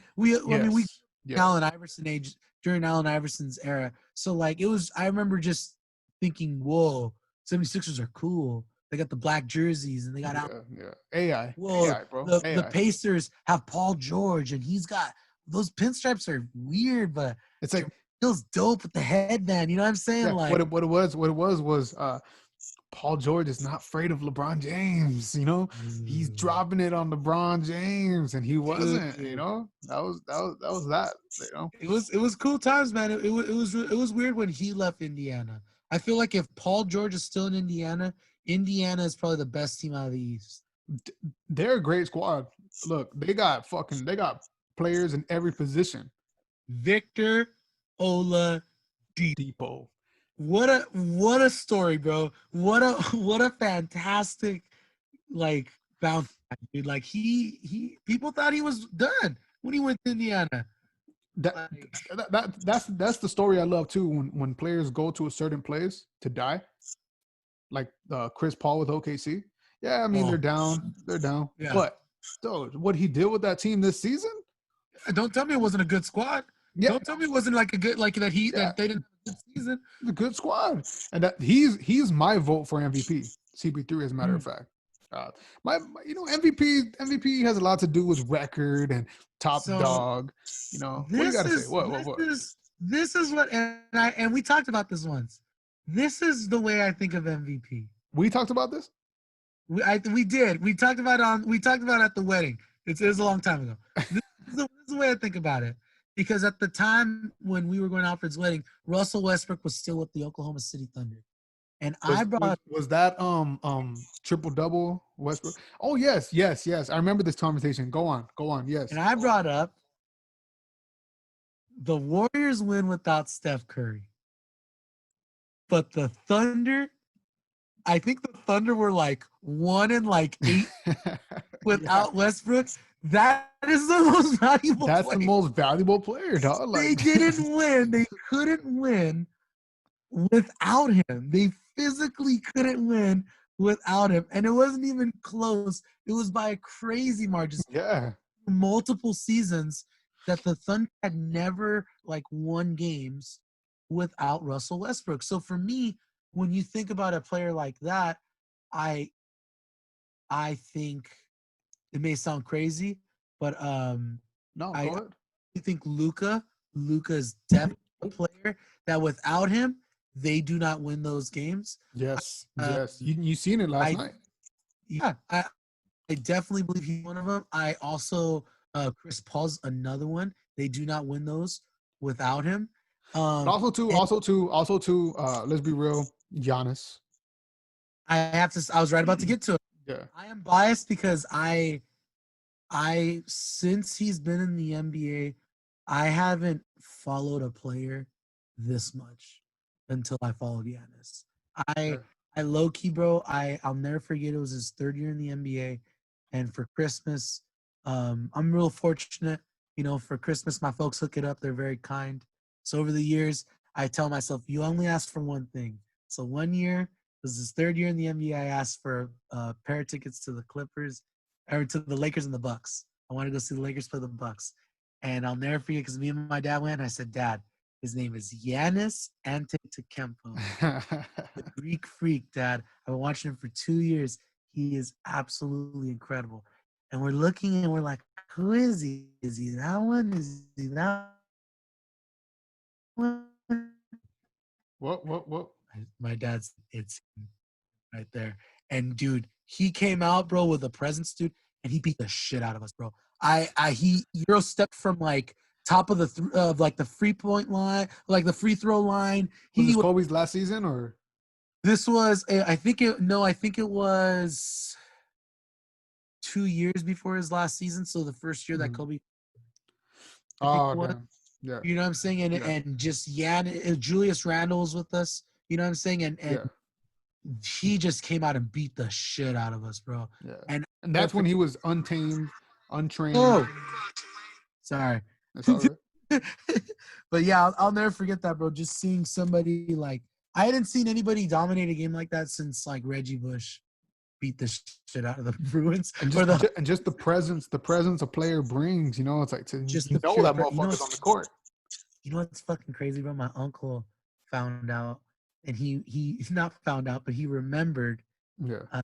He only saw Kobe play once, and it was for his 81-point game. It's like, yo, what? He's like, yeah, I remember that. I found the ticket the other day. I'm like, dude, you need to hold on to that. Yeah. And keep it safe because it's a piece of history, man. Yeah, it definitely, dude. It's weird times. Not just basketball history. Not just basketball history. Yeah. Weird times being in where we're at now and seeing where the Lakers are now and not seeing Kobe. Not seeing Kobe. And not only not seeing Kobe, knowing that he's not on the court. Knowing that he's you know, he's not here. And that's been kind of tough. That's why, like, I will say when I watched last night's game, you know who didn't look worried? And this is what made me feel better last night when I went to bed, Devin. LeBron James didn't look worried. He didn't look worried. His post interview, he didn't look worried. He didn't look worried. But Bron, when we have these conversations of top 5, you know, go, and you want to give it to Kobe, you want to give it Jordan, Kareem, Bron, and you're trying to dismantle as much as you can just so you can place one person on top of the other. This has to be said when you're talking about these players, and LeBron is one of these players. They are they are probably the greatest players of all time, and we're witnessing LeBron James play as old as he is, and he's probably got 4 or 5 more years, 6 more years in him. It's just a great feeling. It's a great feeling. You know, it's like seeing fire for the first time over and over. You know, it's like this motherfucker. I don't like LeBron. I've never been a LeBron fan. I'm a fan of LeBron now because he's a Laker. You know. But even when he was with the Heat, when he was with the Cleveland twice, it was just like, dude, this motherfucker is something else. You know. Yeah. I didn't realize how much I needed LeBron until I saw Kevin Durant in a Golden State jersey. Oh. And in my mind, and you know what sucked is they were like, dude, Kevin Durant went to the Warriors, and in my mind I thought, somebody get LeBron. Somebody get LeBron. Somebody dismantle LeBron. Yes. Somebody gotta get LeBron. Can Kemba Walker join him? Somebody gotta get LeBron over. LeBron. And you knew it was LeBron. It was only LeBron. Dude, but let me tell you this. And just like how you followed Giannis, I followed Kawhi Leonard I remember at the middle of his first season, he was just a defender. He got worked by Kobe. Nasty. Yeah. Next season, he comes back so fucking confident, and it's just different about him. He was my favorite player as soon as Kobe retired. As soon as Kobe said he was retired, he was my favorite player of all time. And people forget about him, bro. People forget about Kawhi when he was at the Spurs, bro. He was fucking God. And he won. And not only that, he won fucking Finals MVP against LeBron James. Yes. against Yes. LeBron James. He goes Yeah. to a Toronto team who has never been to the fucking finals and wins it. And okay, if people say, "Oh, Golden State, KD got hurt, Clay got hurt," well, KD had a previous injury. He shouldn't have been playing. You should have done what Kawhi did that got him. I remember the year before that, everyone was talking shit about Kawhi. Oh, you should be playing. You should be playing with Popovich. You should be playing. You shouldn't sit out. You're a bitch. You're a bitch. She's a princess. He's a princess. Now look. And you know who got him hurt? The Golden State Warriors. Yep. And that's why last year, the whole playoffs, I said, look, this is going to be Kawhi's revenge tour. Like I'm picking the Toronto Raptors to come out of the East because of Kawhi Leonard. Yeah.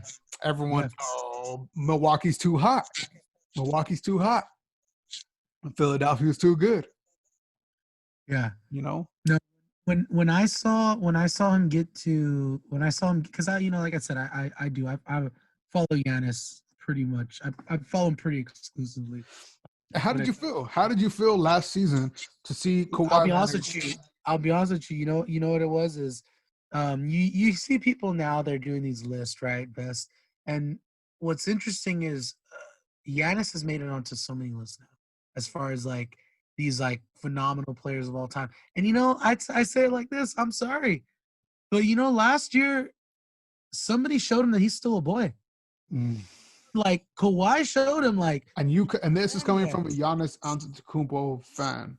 I thoroughly enjoy Giannis. Something that's me too. This is why I feel that Giannis is the MVP, because only a few times in NBA history as a player led in points, assists, steals, rebounds, and minutes for multiple seasons and had the number one record. Giannis is one of those players. Yeah. Giannis, for I think if I'm not mistaken, 2 seasons, average back-to-back double-double seasons with like 20 points and like 13 rebounds. You know what I'm saying? Like, he's constantly up there for block shots too. His minus is one of the best in NBA history. He is just a great player, but he ain't got he don't have no big playoff wins. He ain't got no adversity on him, and he ain't got no rings. And how about this? And how about this, David Dominguez? We're here August 19th. August 18th, number 1 spot in the East, playoffs. He just lost. To the Magic. He lost to the Magic. And kudos to the Magic. The Magic, they talked about them as far as they played ball. 111 points. They're averaging 111 points a game. And for a team like the Bucks, who usually keep teams under, like, I think they keep them usually like under 95 a game. Like, that's pretty huge compromise. That's a whole 20 fucking points almost. The Magic came in and showed that, you know what, we're gonna show up in our ugly ass uniforms and we're gonna because it's a home game for them. This is a home game. Orlando, you know what I'm saying? It's a home game for them. They're the only team that's allowed. I mean, Miami too, maybe. But maybe Orlando, I mean, let's be honest. They're in the bubble. They're staying in the bubble, and like they're there. But it's another thing when it's like, I usually live here. I know what I like. This air is this air. I know this air. I know this. Yeah, exactly. I know this. I know this air conditioning. Yeah. This type of air conditioner. You know what I mean? Like, this isn't no LA air conditioning where you got to work that LA smog. This is that Miami fucking Cuban. This that muggy ass Central air. Yeah. You know what? I could play in this shit. Eric Gordon. I mean, what's his name again? Is it Eric Gordon, the guy who dunks for the Magic? Aaron Gordon. Aaron Gordon. He probably floating a little higher on that swamp air, bro. Yeah. You see his hair, dude. Florida. I've been out to Florida, bro, and it's smuggy out there, dude. Yeah. Eric, he had gone there for his graduation, and he told me, he's like, bro, this shit's nasty. Yeah, dude. Like, have you ever been to New Orleans? Never been to New Orleans. I wanted to go. We gotta go. I don't know if I can. Dude. New Orleans is. I've been real fortunate to travel a bit. New Orleans is probably my favorite spot. It's a little Vegas-y. A little what? A little Vegas-y because like some spots have been taken over by commercial spots. But when you find Frenchman Street, that's where all the music is, bro. Jazz, real jazz music. Oh, nice. I'm playing a banjo with like a trumpet and a washboard and a harmonica. It was fucking just like loud. Like I say that loud. Like what? Like Yeah. yeah. It was freaking. It was and in like a crowded bar. Everyone's like, yeah. I mean You to know? ask you too. Are you still part of your band? Yeah, man. Still in the band. We did a show for my birthday, which was super cool. A little quarantine show. Played some songs that I've always wanted to play. Did a short skirt, long jacket. Yeah. Ache, did You Got a Friend in Me for Yeah. one of my friends, I love that like one. her birthday too.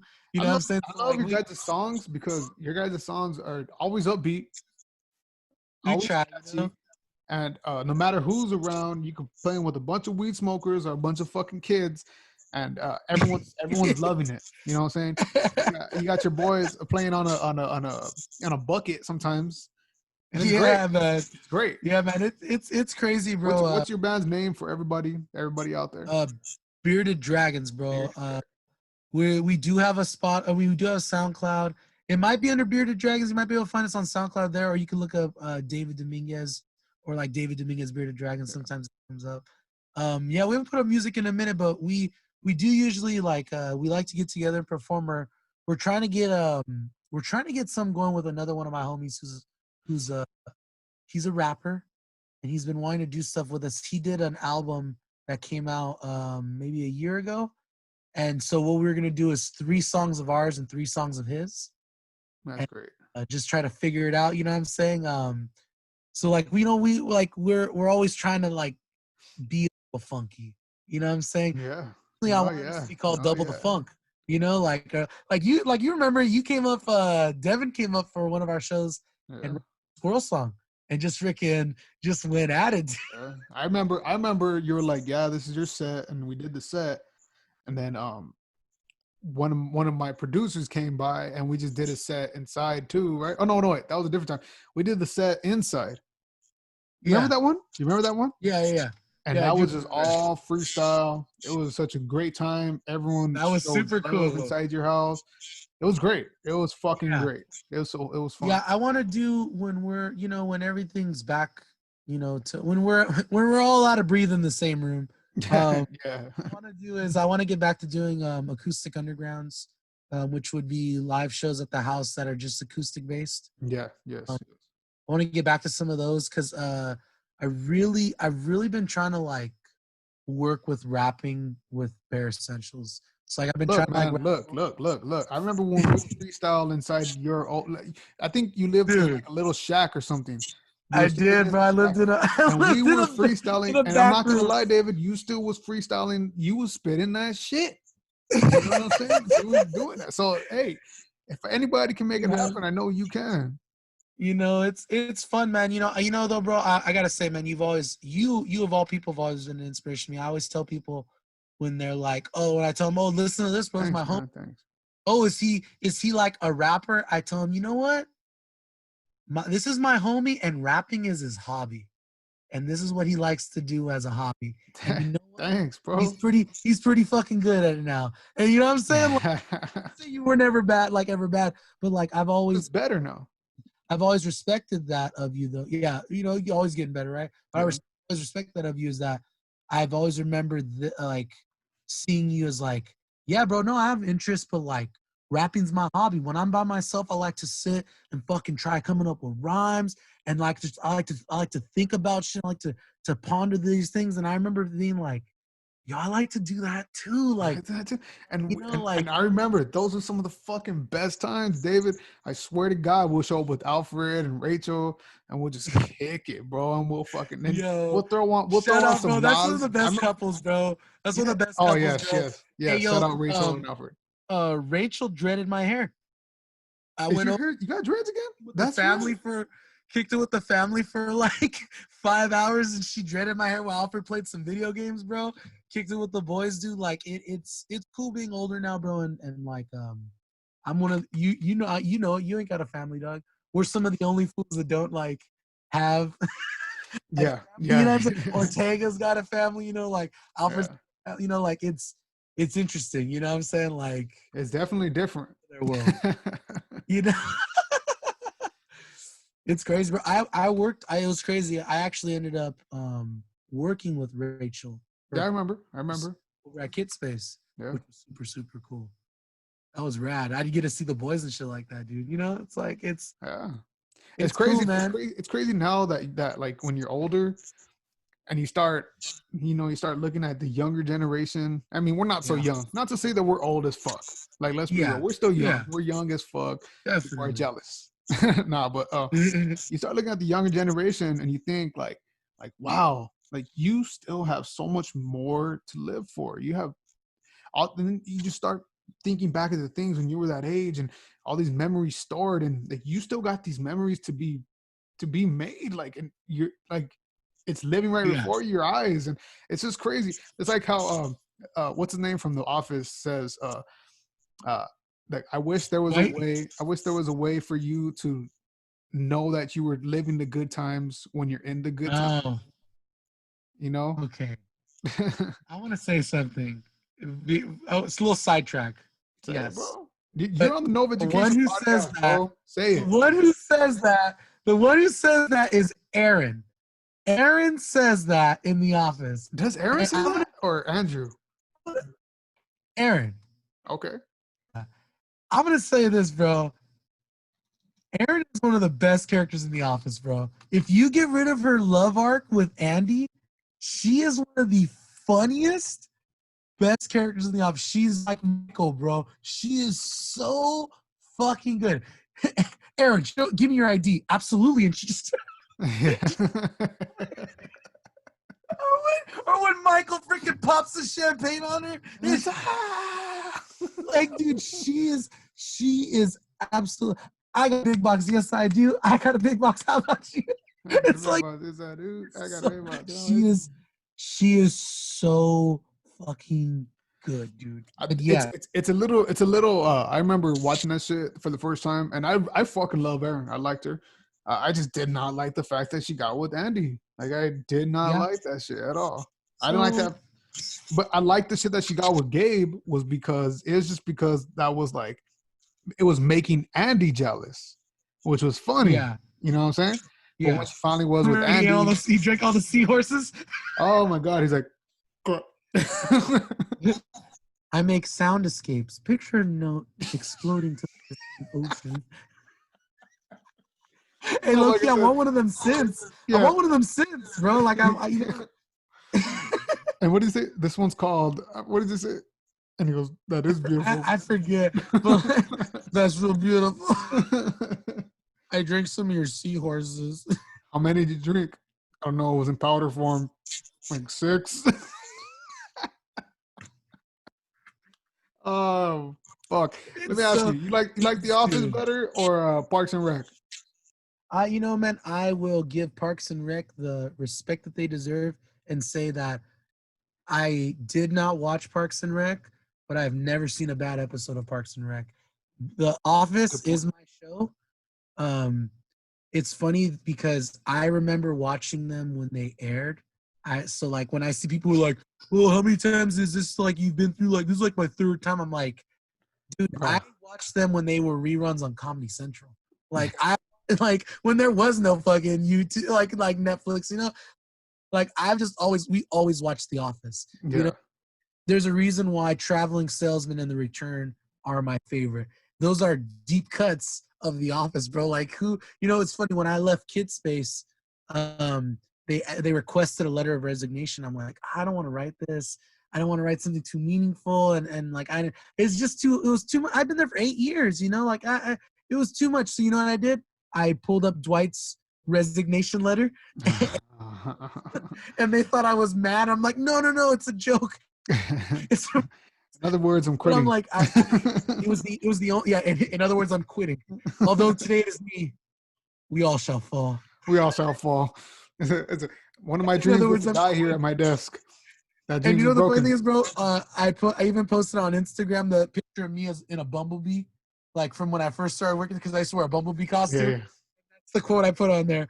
My dream was to die right here in my office. David, are you mad? Are you okay? No.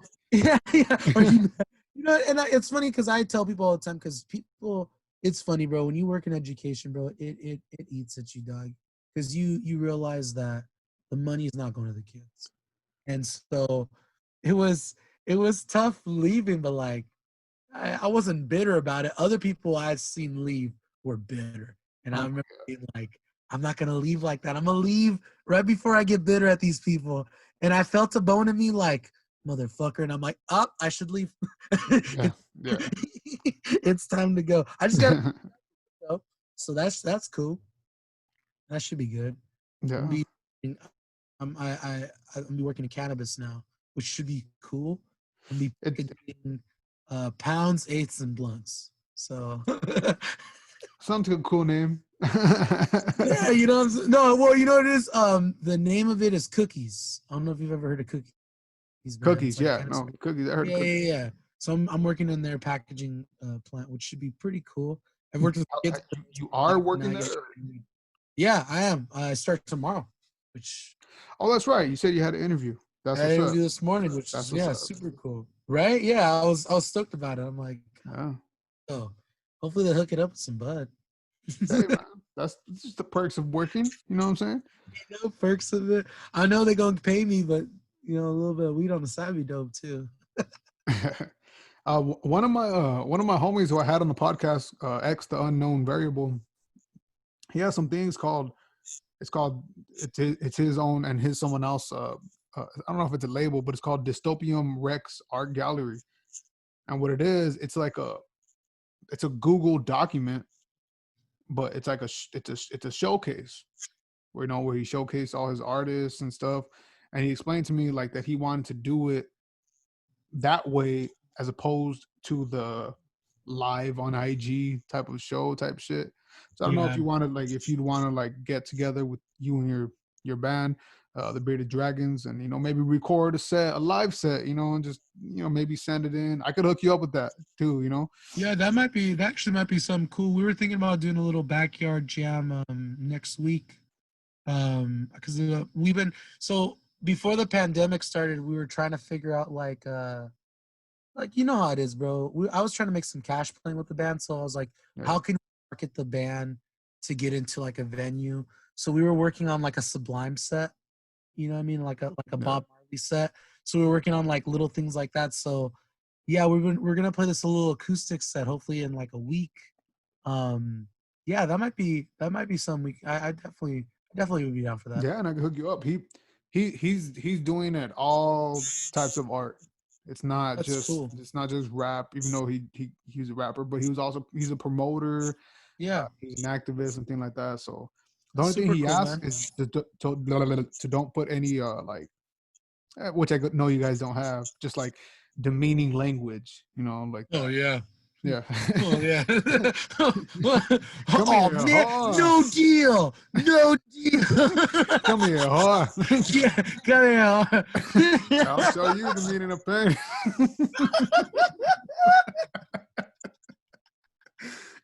Yo, let's go. No, no, okay, cool. We'll leave all of our we'll leave all of, we'll Yeah. leave all of our demeaning songs. Yeah. Don't play that squirrel song. Don't play that one. Yeah, don't play all those. Yeah.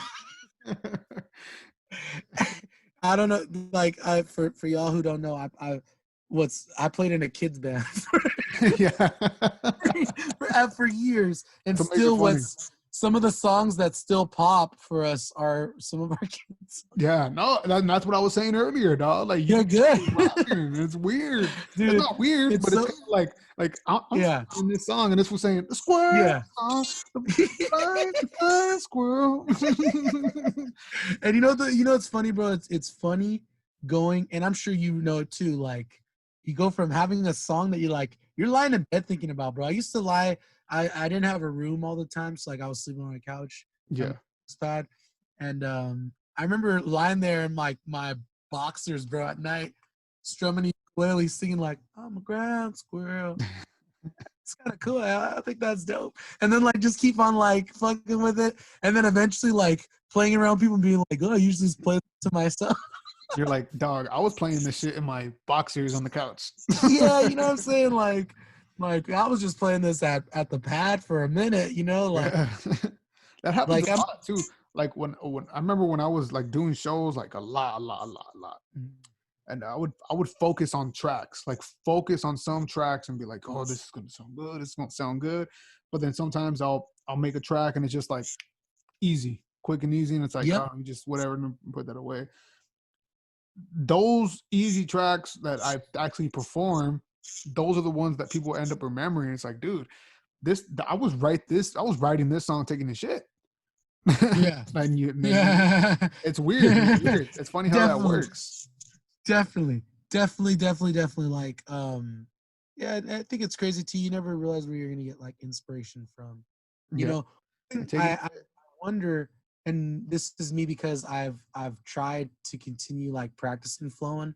Is like when you when you work on stuff, do you think of your cadence first, or do you think your lyrics first? Ooh, that's the toughest question. A lot of rappers, they'll say they're working the lyrics. Cadence will come. Me, I focus on the cadence. And I had this argument with one of my producers one time. I was like, we're listening to one of his beats, and I'm doing this. Literally, I'm doing this. Yeah. Like doing some shit like that. Yeah. And he's like, well, you got to put some lyrics to it. I'm like, yeah, but doesn't that shit sound good? Like, he's like, Yeah. nah, bro. He's like, I say lyrics, and then whatever comes out, comes out. I'm like, yeah, but this sounds good. Like, so I it's got to that think of my battle. plan of the attack. The plan of the. Yeah. Because then you end up trying to sound like Guru, and you can't do it like the Guru. Like, Yeah. you can't do it like that. You can't do it like Nas. You can't. You can't. You end up sounding like that. And if you go too much cadence, you end up sounding like these mumble rappers. You can't do it like that. Yeah. So Yeah. Exactly. yeah. So to answer that question, I'm not too sure. Although I've been writing my new album with my brother producer, and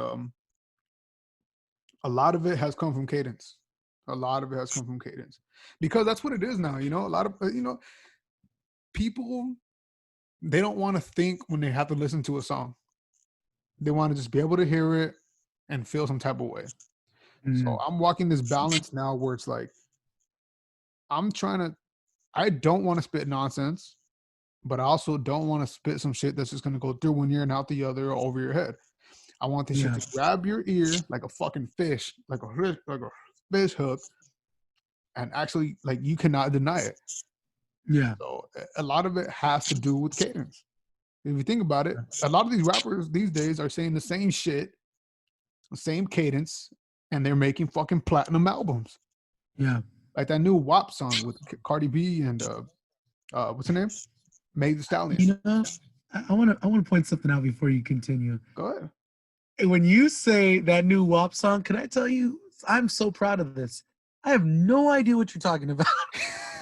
What Cardi B does, I don't know who's on that track. You want to know, bro? I've really taken back social media. I blocked Kanye West, the Kardashians, every Takashi 6. I have no idea, bro, who any of these people are, and I am so happy. Well, look. I get you. Yes. Go good. I completely 100% agree with that.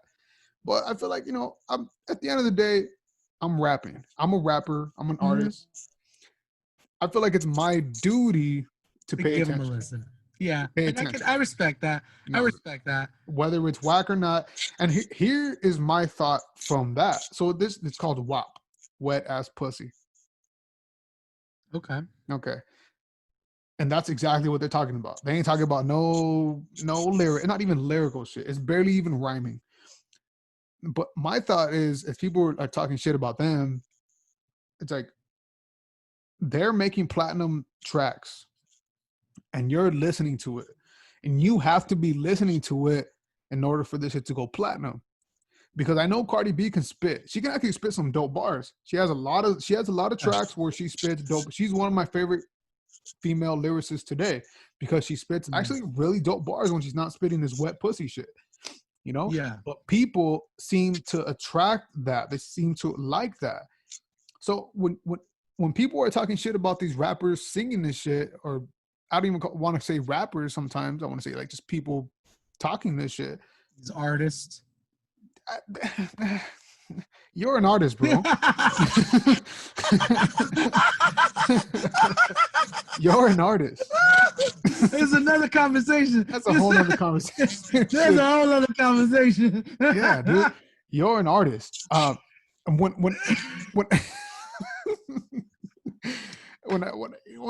it's like they're putting this shit out because let's be real. At the end of the day, it's the bottom line. Let's make money.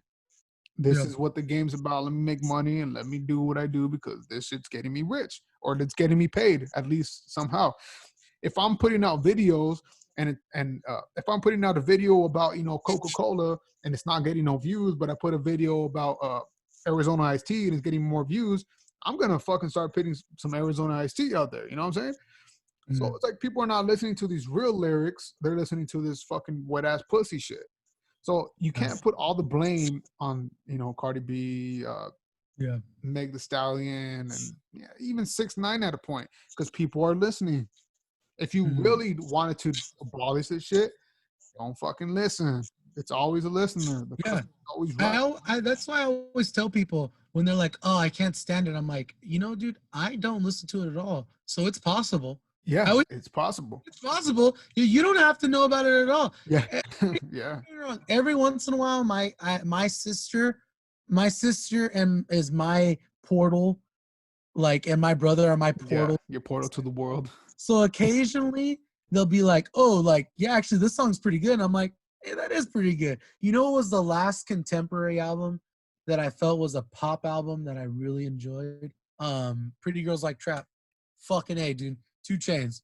That album was fucking bad, yo. As far as 2 Chainz is a dope ass spitter too, but 2 Chainz, yeah.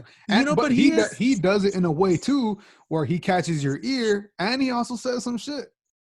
Yeah. Yes. I like that. Definitely. I can fuck with that. Definitely. I can respect that. Definitely. Definitely. I do. It's funny, man. I've had to tell myself because I've been trying to write shit, so I've had to give myself themes because I've noticed things that pop when you play out places, you know what I'm saying? Yeah. And one thing I've been trying to work on is something vulgar. I've been a vulgar song. You know what I'm saying? Like something that's a little vulgar, Like what, David Dominguez? Like what? Let's pass. I don't know. Let's pass out.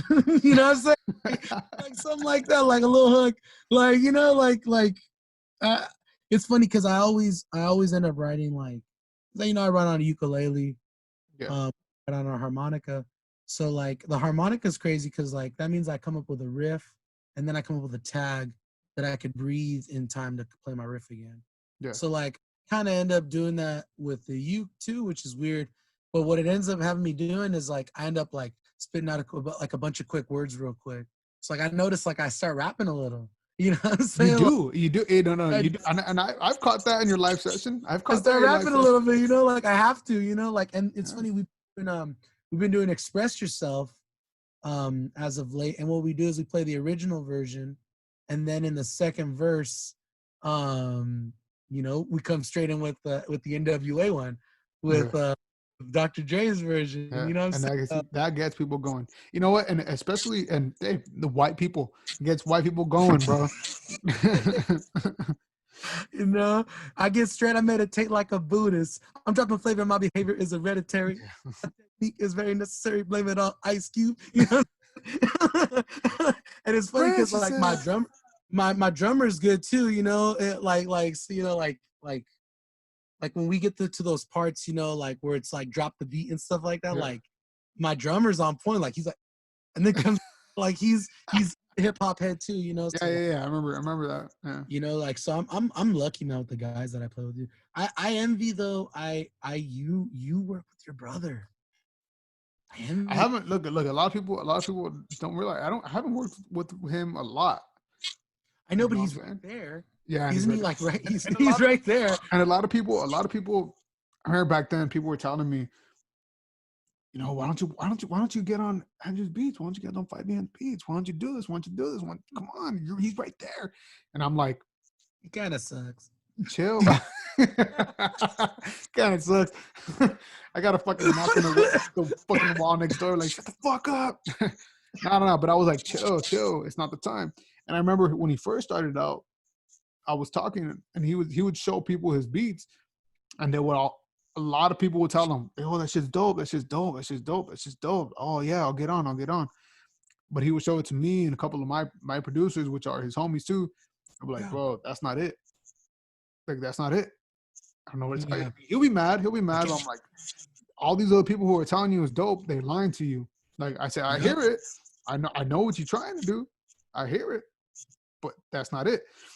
And now he's formed himself into a beat maker where it's like he can actually project what he wants to hear into the sound. You know what I'm saying? Yeah. And so now it's gone to a point now where it's like, I feel comfortable enough and he feels comfortable enough to start working together. So it's like, it's perfect. Nothing's rushed.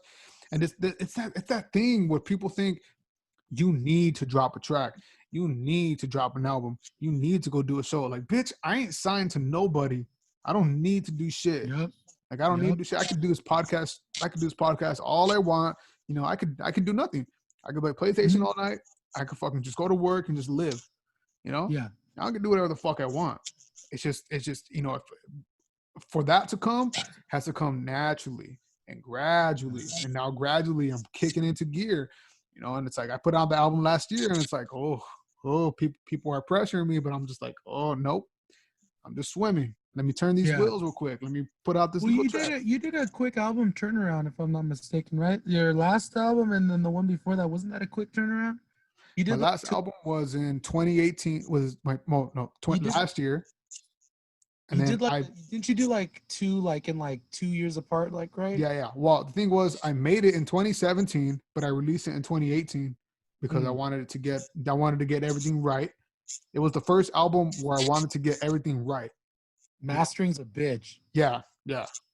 And I had to do it. So that one, I went through many loopholes, many different people to do that. This last one last year was more organic. We mastered it ourselves. It was my brother's beats and my producer's beats. So this one it's coming up, and I'll talk about it more later on in life, probably later on in the year. It's more real. It's more like, I can breathe. I don't need to ask nobody. I don't need to do this. I don't need to do that. I got studio shit equipment that I could use now for me. And do you have a studio? Can you record? Yeah. Well, we don't have a studio, but we have studio equipment.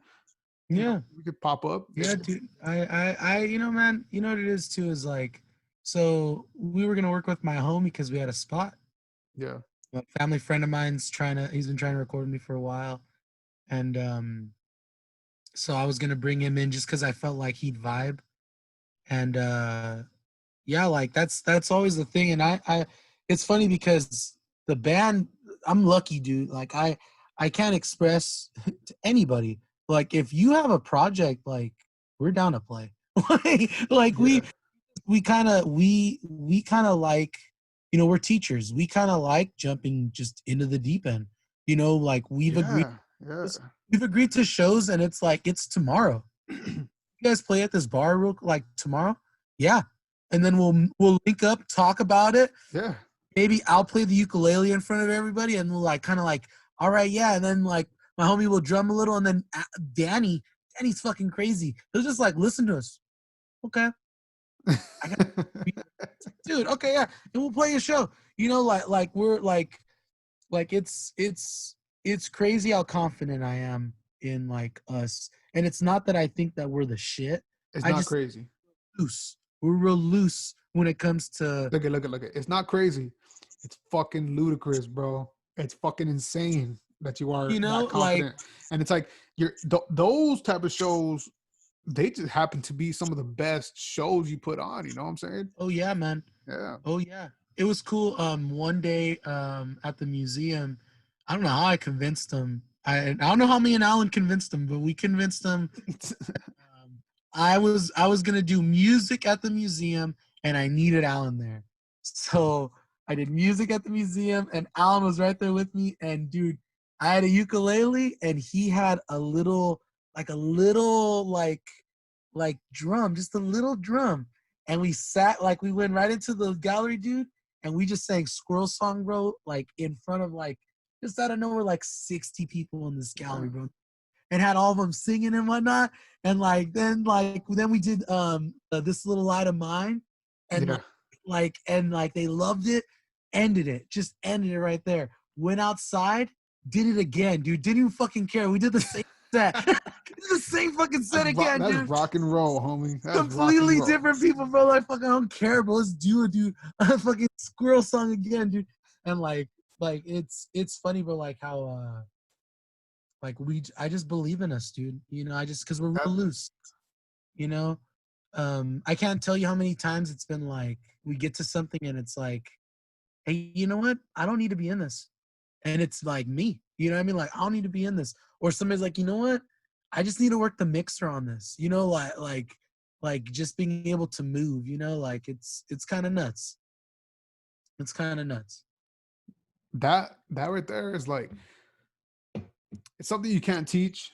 You can't tell someone to, you can't tell someone to go learn this or do this, because Yeah. it's not in a path. It's just something you learn as you go. Like, it's just some things you pick up, like breathing, you know. It's just something you gotta learn for yourself. And that's what I was trying to do with like my brother. That's what I was trying to do with like a couple other producers who I was working with back then, a couple of the artists that I ran into. And they look at me like, oh, you're doing the shit. I'm like, bro, this is not, like, I'm not doing this shit. Like, I'm going with the flow, bro. Like, I'm not trying to fucking be the top fucking dog, top rapper. I'm just trying to do what's best for me. I'm trying to do what I want to do.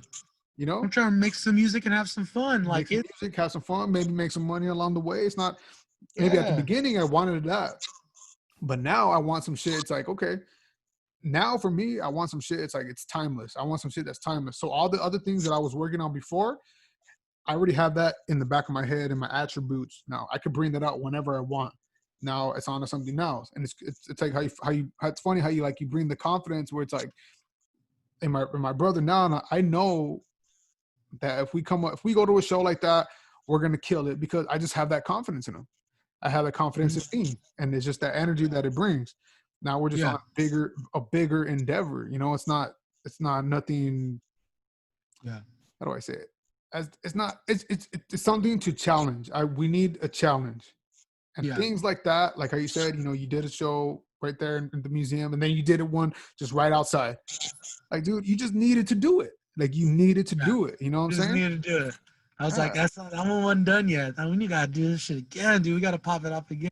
Yes. And it's funny, bro. But like I'm lucky. I'm lucky that I have those guys to play music with, you know. But yeah, dude, like I love. I'll sit places where people are playing.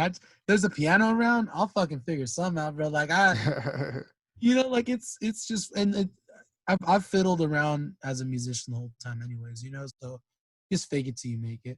But I'll tell you this much, bro. Like, if you told me that my band would never be famous, but that I would just be playing for exactly what it is now, like we play. Honestly, bro, when we play shows, we try to get $60 in free drinks. So if we could each walk away with $60, $40, we try to do 60. We try not to play under $50, you know, a person. Give us and free drinks. Hey man, like that's a win. A win. That's a fucking win. If you told me that, I'll never. If you win in Vegas, I'll never with $0, you come back with $60. That's a win. Bro, you'll never achieve stardom. What do I have instead? You'll get $60 a show and you get free beers. I'll take it. I'll take it, dog. Fucking fantastic. I love it, dude. Like we play at the Frogtown Brewery. Shout outs to them. You know, no knock on what they pay us, but like it's a chill show, bro. Give us a couple bucks and free beers. You know what I mean? Like it covers our gas getting there, and I get like, you know, a couple bucks to eat at night, and that's, to me, like that's living. That's living, bro. Like it really is just something I enjoy doing. You know, for something that I enjoy doing, I got to kick it with my homies like 3 times. play a bunch of music, Make a couple smoke. bucks, drink some beer. Yeah, eat some pizza, and then we gotta go to a show. We got some free beers. People liked us. You know what I'm saying? We Yeah. got a couple. Yeah, dog. That and they covered the gas to get here. Yeah, bro. That's cool times, man. You're lucky. I see like some of the spots you play. You're near you. Like I've seen you at you've done the airliner a couple times, right? Yeah, yeah. But I've gone to a lot of Yeah. spots where it's pretty far, but yeah. Yeah, I was lucky enough to do the airliner once. I went up between for an open mic. These thrasher bands had signed up for this open mic, and they were like taking up all the time. Mm. So like they went up and fucking shredded to an empty room, bro. These fools went up and shredded to an empty room, dude, just so empty. It was an empty room. They just fucking shredded. And then these other guys were gonna go up. And they were like, we're gonna play for an hour, and we're like, whoa, we were supposed to be What's the next. open mic, bro? Yeah, it's open mic. He's like, well, we're gonna, and I'm like, hey, bro, look here. I said, there's my homegirl's homie wants to play, and me and my homegirl are gonna play. I said, give us 15 minutes, Doug. I said, I promise you won't be disappointed. Give us 15 minutes. I said, the room's empty. I said, you at least got paid for the show. I'm doing an open mic, you know? And he's like, fuck, all right, go ahead. So, dude, this one guy goes up, uh, what I could describe as, you know, I don't even want to assume. I don't want to assume their gender. It did appear to be a man dressed as a female, you know? And he seemed to be on a bit of harder times. He seemed homeless. And he seemed like a struggling artist, you know? Dude, he went up on that stage and fucking killed it, dude. That was one of the best performances I've ever seen. He sounded like he legit sounded like David Bowie on a ukulele, bro. It was fucking insane. Oof, He was oof. absolutely crazy. We went up and played a little, played to like 3 or 4 people, and the screamo bands. I don't count them as. I never count other musicians in the room Yeah, as yeah, people at yeah, the show. yeah, I never count those as people at the show. They're there. They're just there. You know what I'm yeah. saying? So we would play like 3 people in 2 bands, you know, but we had a cool little set. You know what I'm saying? Yeah, We played bro. in a Matt DeMarco song or something like that, some shit like that. And it was what my homegirl wanted to play, and that was it, bro. And then these screamo guys went up and fucking shredded again. Fucking That was my only time playing at the airliner, so I gotta go back there and play. yeah, but no, I think it's closed. I think it closed it down. Oh, for like legit, like it's done. Yeah, yeah. I played there like 4 times. I know. There's I just remember seeing that on the flyers. there was just a couple. You know, it got like later on, even in the past year. There's just like groups that came out, and it's just like they were just. I understand when like artists or like even like labels or groups, they come in, they set their layout and they say like, yeah, you should do this, but there's a lot of groups last year that were just copying everybody's style, and that's why I say that. And on Instagram you'll see that a lot. Stop biting people's flows, stop copying people's philos. Just last year it was like that. It was just like, and I felt like the shows I was getting a couple like last year, it just felt like a rerun, and I was stunting my shit. Like I didn't want it. I didn't want that, and Mm. but a lot of the times at the airliner, I didn't mean to go off track on that, but yeah, but at the airliner, there was a few shows where I killed it, and then a few shows where there was just nobody there. But Yeah. but a few shows later, of the 3 people there, one of those people would see me at another show and be like, yo, like they would be like, when a G gets a fresh cut, when a G gets a fresh up, and they'd be like, oh, G. Yeah. And I'm like, oh shit, like where'd you see what's up? Where'd you see me? I saw you at the airliner, bro. There was no one there, but you were still rocking. I was like, dude, Yeah. let me buy you a drink, and that's how I made like most of my fans, besides my fans who were like actually fucked with me. That's how I made most of my Yeah. outside fans like that, just word of mouth, and they seen me. But yeah, man, the airliner was a cool spot. It was a cool spot. Yeah, I could definitely see where it had its hiccups. Yeah, but it was fun when we played. But yeah, it's funny you mentioned that. We had because I was at the museum, bro, for so long, and when I was working at the museum, I was playing for music for babies. Yeah. Uh, I'd have parents occasionally be like, "Do you play music?" I'm like, "Yeah, actually, I do." Like, And dude, it'd be funny. Like we'd get parents like, or like sometimes like one of our last times there, we had like I was in the little kid room playing ukulele for the kids, and this lady's like, oh, like do you play it? I'm like, oh yeah, I do. I said, band's actually got a gig tonight. It should be cool. She's like, oh, where at? Like the mom's like, oh, where at? I'm like, it's Frogtown Brewery. It's really nice. It's a little spot. So we're playing a show for everyone at 7. I said we're playing Yeah. a show at 9. You know what I'm saying? Yeah, yeah. And it was super cool, you know? And lo and behold, one of them came, bro. One of the nannies came, bro. She just straight showed up. Straight How'd showed that up, go? bro. How'd that go? It was cool, man. Like she was there for music. She was there.